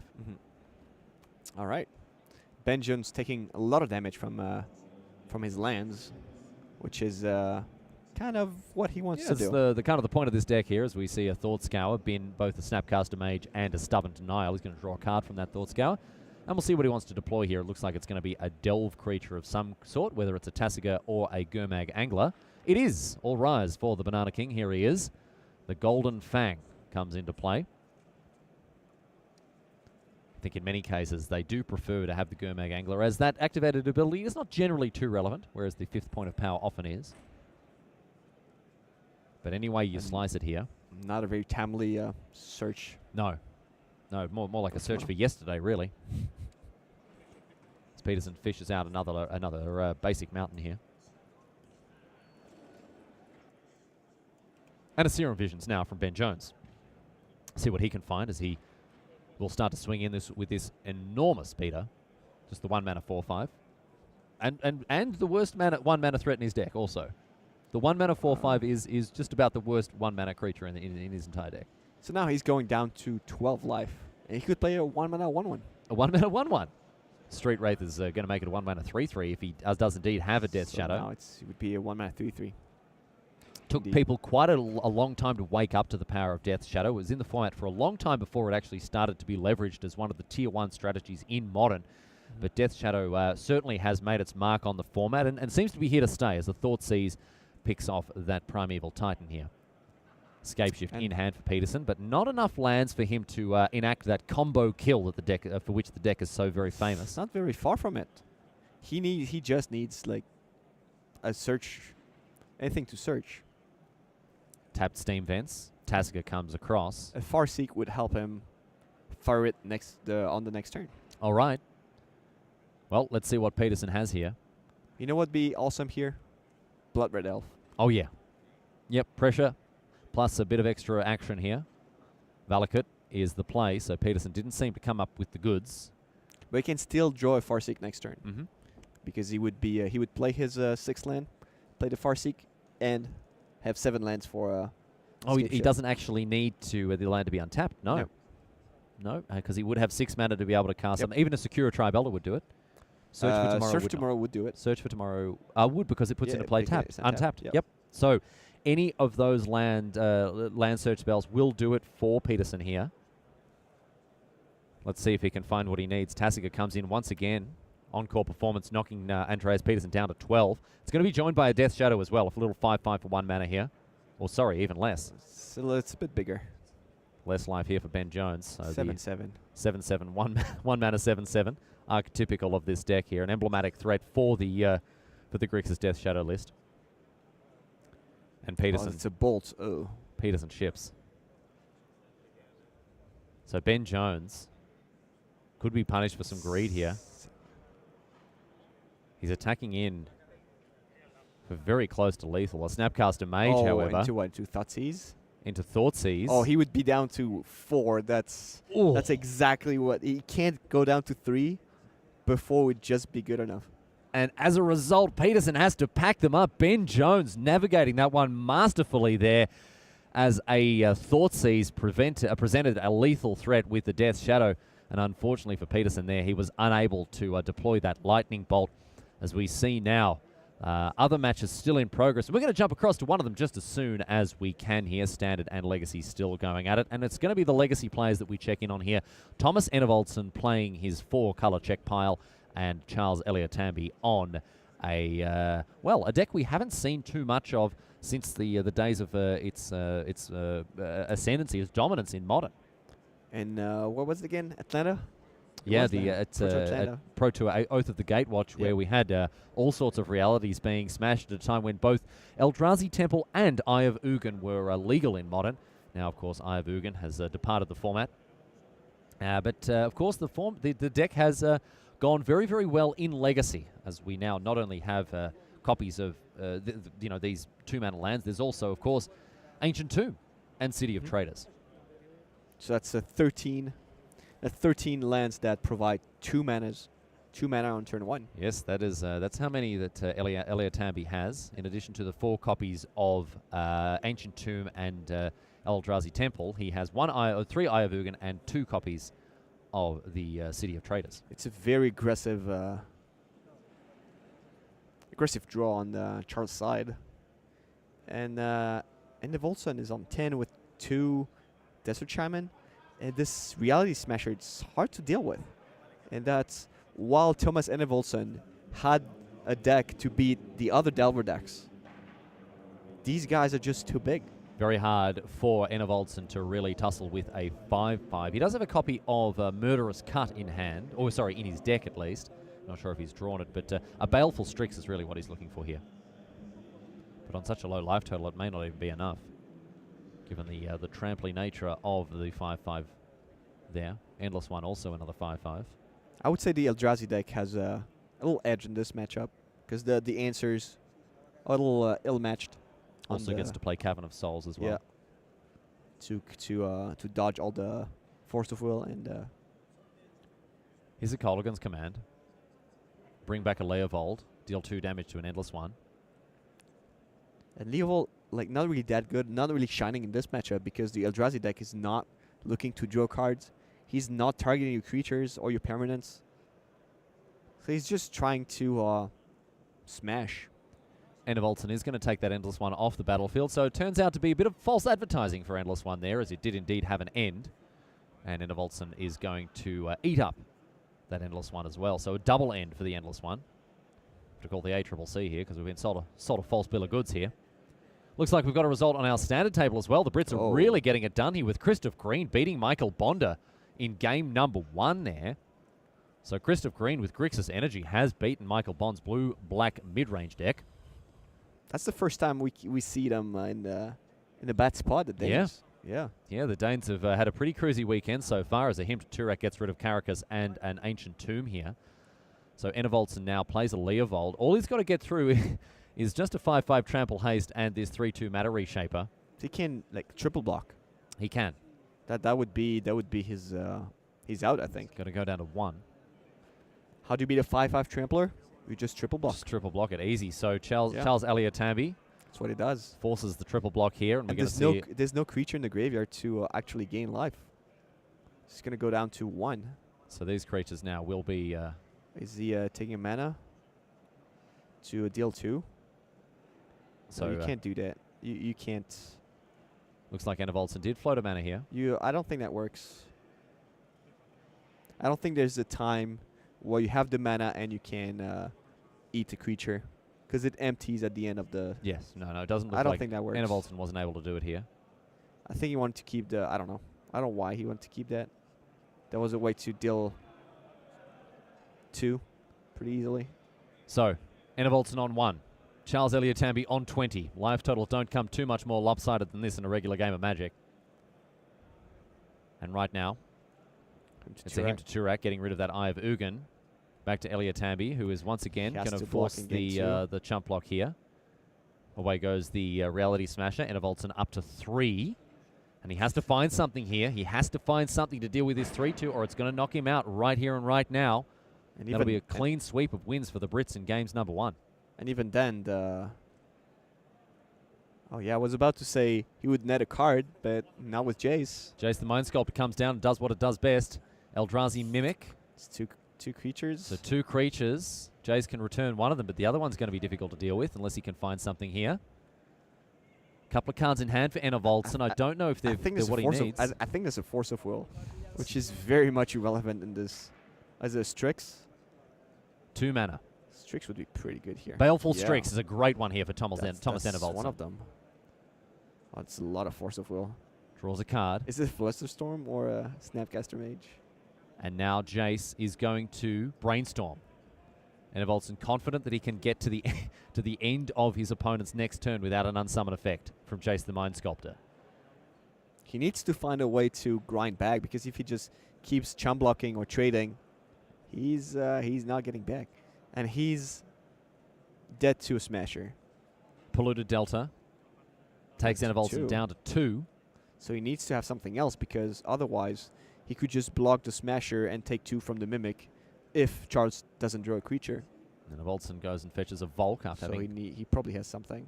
thought about an Underground Sea there. Maybe another Strix?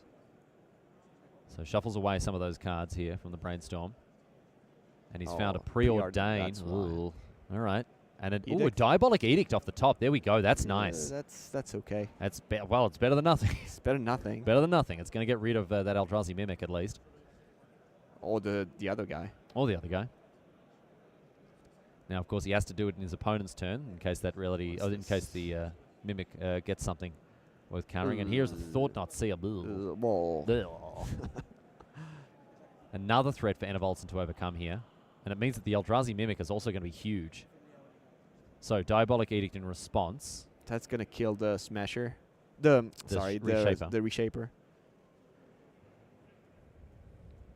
Here it is. Snapcaster Mage. All right, instead. And that'll be a Lightning Bolt on the Alright, Eldrazi so that Mimic. was indeed So that's a nice one here, because that that's means good. that That's very good. That's the very Reality good. Smash, sorry, once again, the Matter Reshaper doesn't have that free attack. he stabilized here. Yeah, he's done a really did, good he job did, at yeah. stabilizing. Baleful Strix is really important for him to stick around in the face of that 4/4. And now the Yeah. Snapcaster Mage is holding off the Matter Reshaper. Thomas Enevolson gets another bite at the cherry, another Brainstorm Raff, and this is going to be really, really interesting to see if that- Enevolson can get himself back in it. That Preordain was great. Like having the Snapcaster the last turn was great. Last Brainstorm turn that was great. So Enevolson thinking very carefully about what he wants to do with this Jace. Maybe he needs to draw another card with his He can also Thought Not Seer. bounce this Thought Not Seer. That would deal with a creature on the opposing side. That would also tap his opponent's land on his next turn. It's going to be a Brainstorm, however. Enevolson draws 3 cards with Jace here. He's confident that he can keep the Hordes at bay. What's Christoph Green hoping to draw here? Does he have anything in the way of removal? He has a Warping Well. He has 1. He has a GTED, which would be pretty good. He has Smasher. That would be great. He has 2 Dismembers. So he's drawing live. He's got a lot of Oh cards. yeah, he has a few lot of ways to cards. win. Yeah, Smasher would be great. Another Thought Not Seer would be okay, I guess. Chalice would be fine. Another Brainstorm here for Enevolson. Digs another card deeper. He has a few bad cards. And he's a so- fetch land. Down to 1. Fatal Push on the Thought Not Seer is a That's nice one as very good. well. It's going to replace itself. And Enevolson draws a card. So what happened there was the Polluted Delta was sacrificed to enable Revolt. The Fatal Push was cast to remove the Thought Not Seer. Enevolson drew the card that he put back on top of the Brainstorm and then shuffled away with the Polluted Delta. So That's tidy piece of, great of sequence. housekeeping there. Great sequence. Very good sequencing enabled Thomas Enevoldsen to keep the card that he wanted from that brainstorm, and he is now back on 1 life. So one card you would like to see when your opponent is on 1 is Endbringer. But in that situation, it just doesn't do anything because he doesn't have 6 mana to cast it. If he plays a land to cast it, then his City of Traders goes away, and then he gets bounced by Jace. So not the draw you want to see. An attack now with the Matter Reshaper as Eliatambi drew a Cavern of Souls for the turn. And Enevoldsen seems to have a response with Wow. another Snapcaster Mage.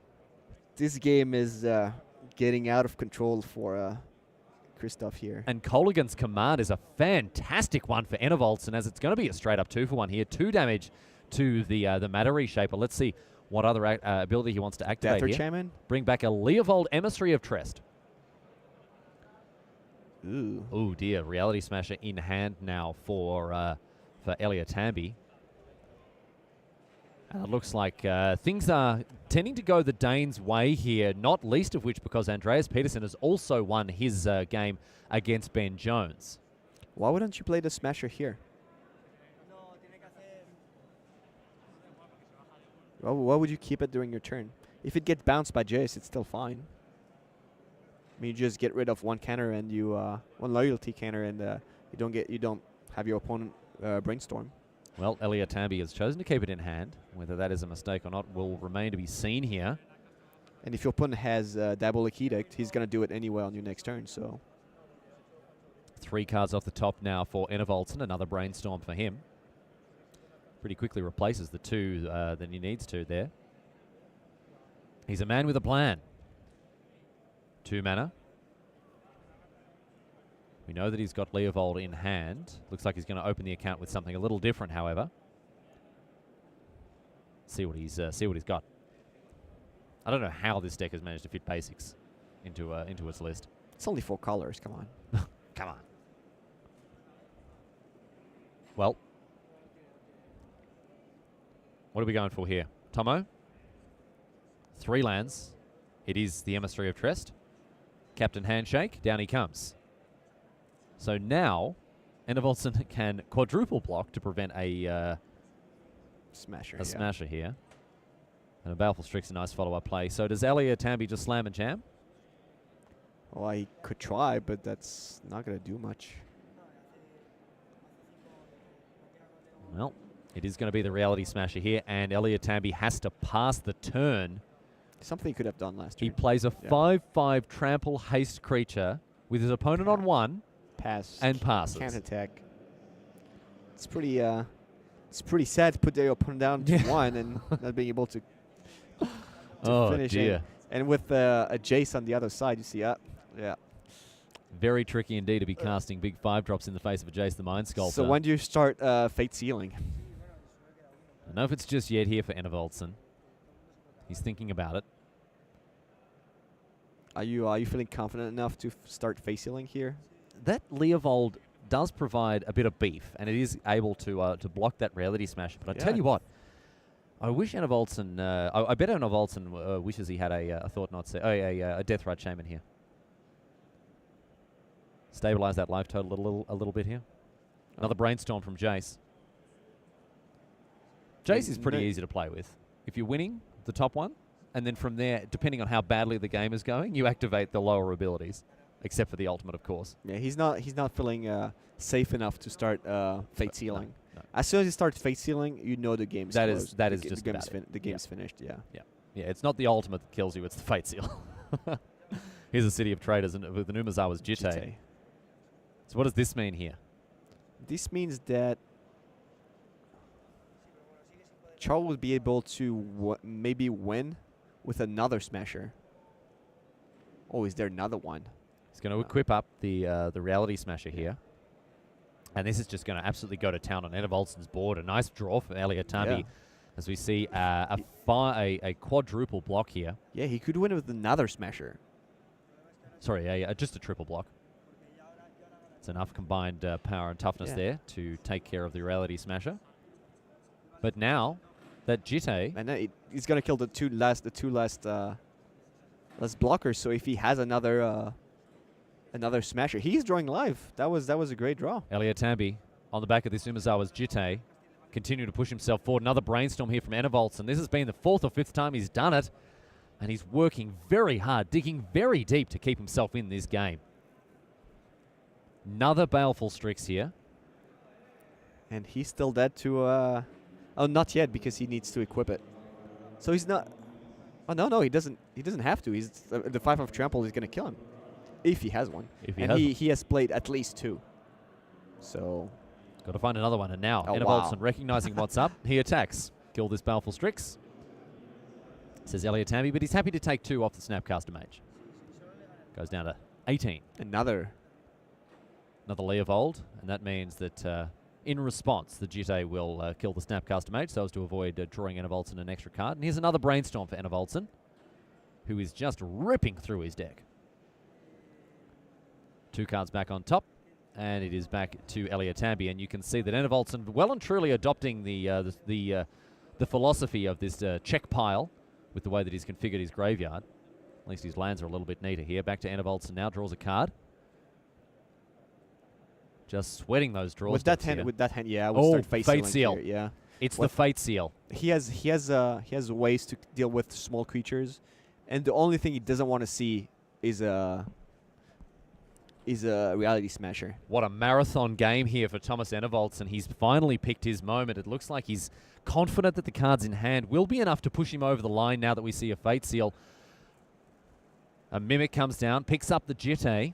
He has a way to deal with it, so Fatal Push or Bolt. Oh, he can kill both of them. Colligan's Command is going to take care of Oh, the no. Mimic, but Oh, he it's chooses even to bring better. back a It's- Snapcaster Mage instead. That's gross. Toot toot, the value train has left the station, and your conductor today is Thomas Enevolson. And he gets the Strix as well. And he's going to bring back Oh this yeah, time the a Deathrite Deathrite Shaman. Shaman. Yeah. Yeah.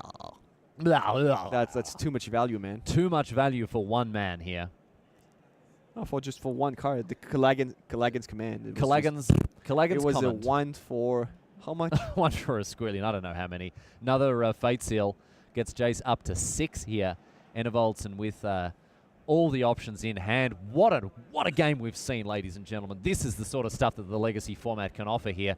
Elliot Tambi unable to push through that 1 point of damage. Leave on top, attack, go. Oh, no, it's just the worst feeling in the world. Here's an don't- Eye of Ugin.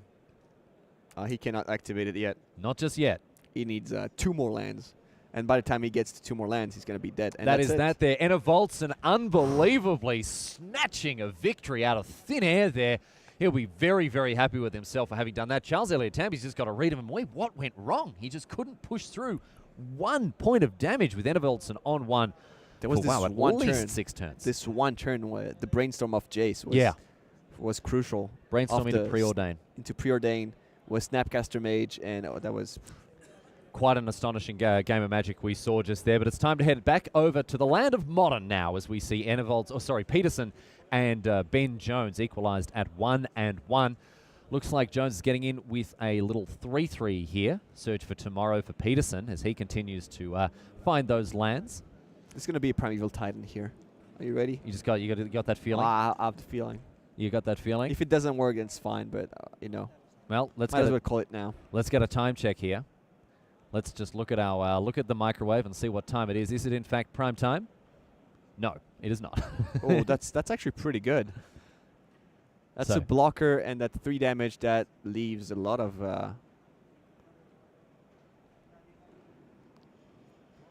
So we do have that an, leaves a few outs. do have an yeah. active Valakut here with 5 mountains in Yeah. play. Would be 3 damage put down Ben to 5. And Ben Jones, not a lot out of the board for him. Obviously, no copies of Fulminator Mage or anything else like that. He's looking at something like a Disdainful Stroke, Oh, and perhaps. Christoph won his match. Christoph Green. So this is probably one of the last turns of this tournament. If Christoph Ben wins. Christoph Green has beaten his opponent 2-0 here. A straight sets victory for the Grixis Energy player. It's going to go down to this game. And if Well, Ben Jones... Maybe it's finished here because... Oh, wow. If Ben Jones can push through lethal at any point here in the foreseeable future, Secura Tribe Elder being targeted by the Lightning Bolt. That's great because Andreas Well, it's great for Ben because if Andreas decides to sacrifice it, what is he going to do with the mountain, with the Valakut? Is he going to deal 3 to Ben? Because if he draws a Primeval Titan, it's not. Is it lethal? A Primeval Titan would be if he sacrifices the Secure Tribe For over here. for 3 damage. Otherwise, it's not, right? If Peterson draws a Primeval Titan, Titan. Let's say he sacrifices it and draws a Titan. yeah, It would be lethal if he dealt 3 damage. if he deals 3 damage upstairs, However, if he doesn't deal the 3 damage, if he leaves Ben at 8, yeah, he doesn't kill him on Primeval Titan. no. So that's what's all about. So here, Peterson is going to fetch up a mountain. And but maybe he's dead. 3 damage upstairs here. And if Ben Jones can find a way to push through those final points of damage here, the Death Shadow, as it stands right now, Yeah, if he has is an 8/8. would it work with a fetch land? An attack. Oh no, he played a land already. Another bolt. No, another bolt wouldn't have worked. Let's see. Drum Peterson rolls. off the top. That's a Valakut. Doesn't find what he needs. He's on And that- 3, and an extension of the hand is going to wrap things up once and for all here. The Danish team going down to the British team of Christopher Green, Ben Jones, and Charles Elliott Tanby. And look at the smiles on their faces, ladies and gentlemen. They can't believe their luck. They are going to the Pro Tour, and they've done it with a GP trophy under their belts. Congratulations to the 3 wizards you see on your screen. What an effort from them, overcoming the Danish trio of Bonda, Peterson, and Enevoldsen, who didn't pick up a loss all weekend until the finals. Congratulations to Christoph Green, Ben Jones, and Charles Elliott Tanby, the champions of GP Madrid. Rafael Levy, it's been quite an astonishing magic of That was a quite great match. a weekend of magic here, and I mean, is anything going to top that match of legacy that we saw between Enevoldsen and Elliott Tanby? What a game! What a game! It was not relevant in the game score, but what a game anyway. What a game all the same. As we bring it back to the booth, ladies and gentlemen, and welcome you for the very final time here to the tournament floor at GP Madrid. It's been fantastic to have your company throughout this weekend, and before very much longer, we'll be joined by a representative of this team that has just taken out the trophy. But in the meantime, Raf, I'd like you to cast your mind back through the weekend, and what are some of the lessons we can take away from what we've seen across all 3 formats this weekend? So the blue-black control, blue-black mid-range, dominating at least the choices of the teams. It was everywhere. We had at least one in the feature match area every single round in the winning teams. So the Scarab God, Glintstream Siphoner, probably the 2 best cards of the format, I would say, in standard.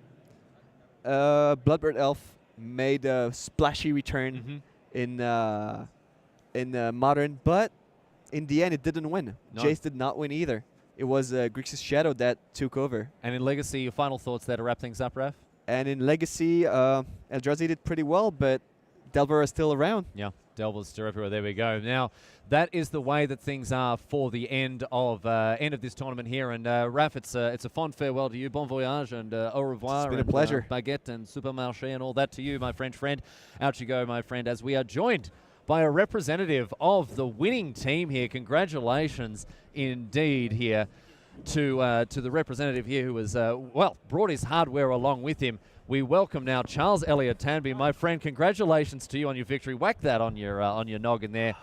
And we will have a chat about what went on. It's been a very long and grueling weekend for you. Oh, yeah. But finding your way into the top 4, Yeah. what an achievement for you guys. Well, yeah, we started off yesterday 2-0 into 2-2. So we thought, this is our day over. One more loss, we're out. And then we won our first match after the 2-2. And then it just kept on going and going and going. And then when we made day 2, cool, we made day 2. So 50% chance to cash because of the show low teams. We might cash, we'll have a good time. And then again, we kept winning and winning and winning. Yeah, and it was a great tournament. I really thoroughly enjoyed it. The deck choice is quite funny because I was originally planning to play D&T. So you were playing Eldrazi. I was playing Eldrazi Stompy, and I was originally planning to play D&T, and that sort of fell through. So I thought, damn, I've got 2 days to find a legacy deck. How am I supposed to do this? So I message everyone I know, and someone has Eldrazi Stompy I can borrow. And I thought, okay, cool, I'll play a few leagues. Didn't do too good.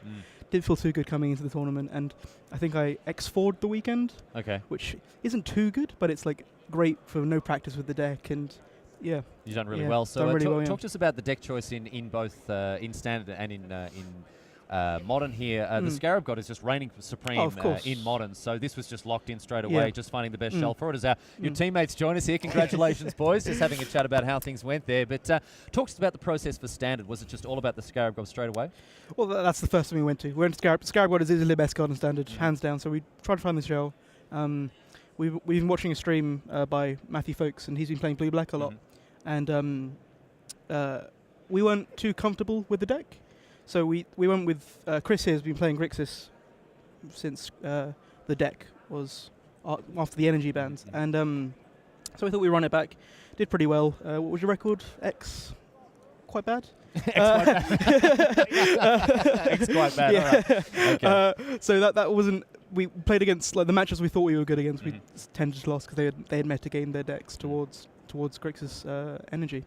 So yeah, Ben carried us most of the way. Done all the carrying there in modern. The Shadow Master. Playing Shadow, I mean, this is a deck that has sort of fallen off the radar recently. Did you as a team really feel like it was something, just very quickly, did you feel like it was a force to be reckoned with? No, not at all. He's very good with the deck, so we thought we'd run it with him. Yeah. Well, congratulations to all three. If you're making your way to the Pro 2, you got some shiny new hardware to enjoy, take home. Congratulations to our victorious team here.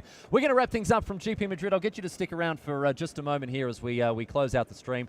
Ladies and gentlemen, I'd like to thank you for taking part in the success of today's and this weekend's stream, as of course it isn't possible without your support and continued viewership from around the world. It's been fantastic to hang out with you here from Madrid. I'd like to thank all, of course, the judges, the tournament staff, and everyone else who has made this weekend of Magic possible. It's been terrific to have their support and their positivity throughout the weekend, and of course the coverage team that I'm so privileged to work with every weekend. But ladies and gentlemen, that is that from Madrid. We will see you back here next week, of course, from GP Phoenix. You're not going to want to miss it. But for now, it's Riley Knight from GP Madrid saying good night.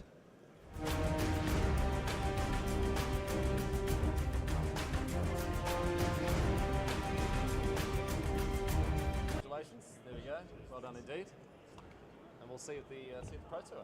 Fantastic. No worries. $1 million magic. Well done. That was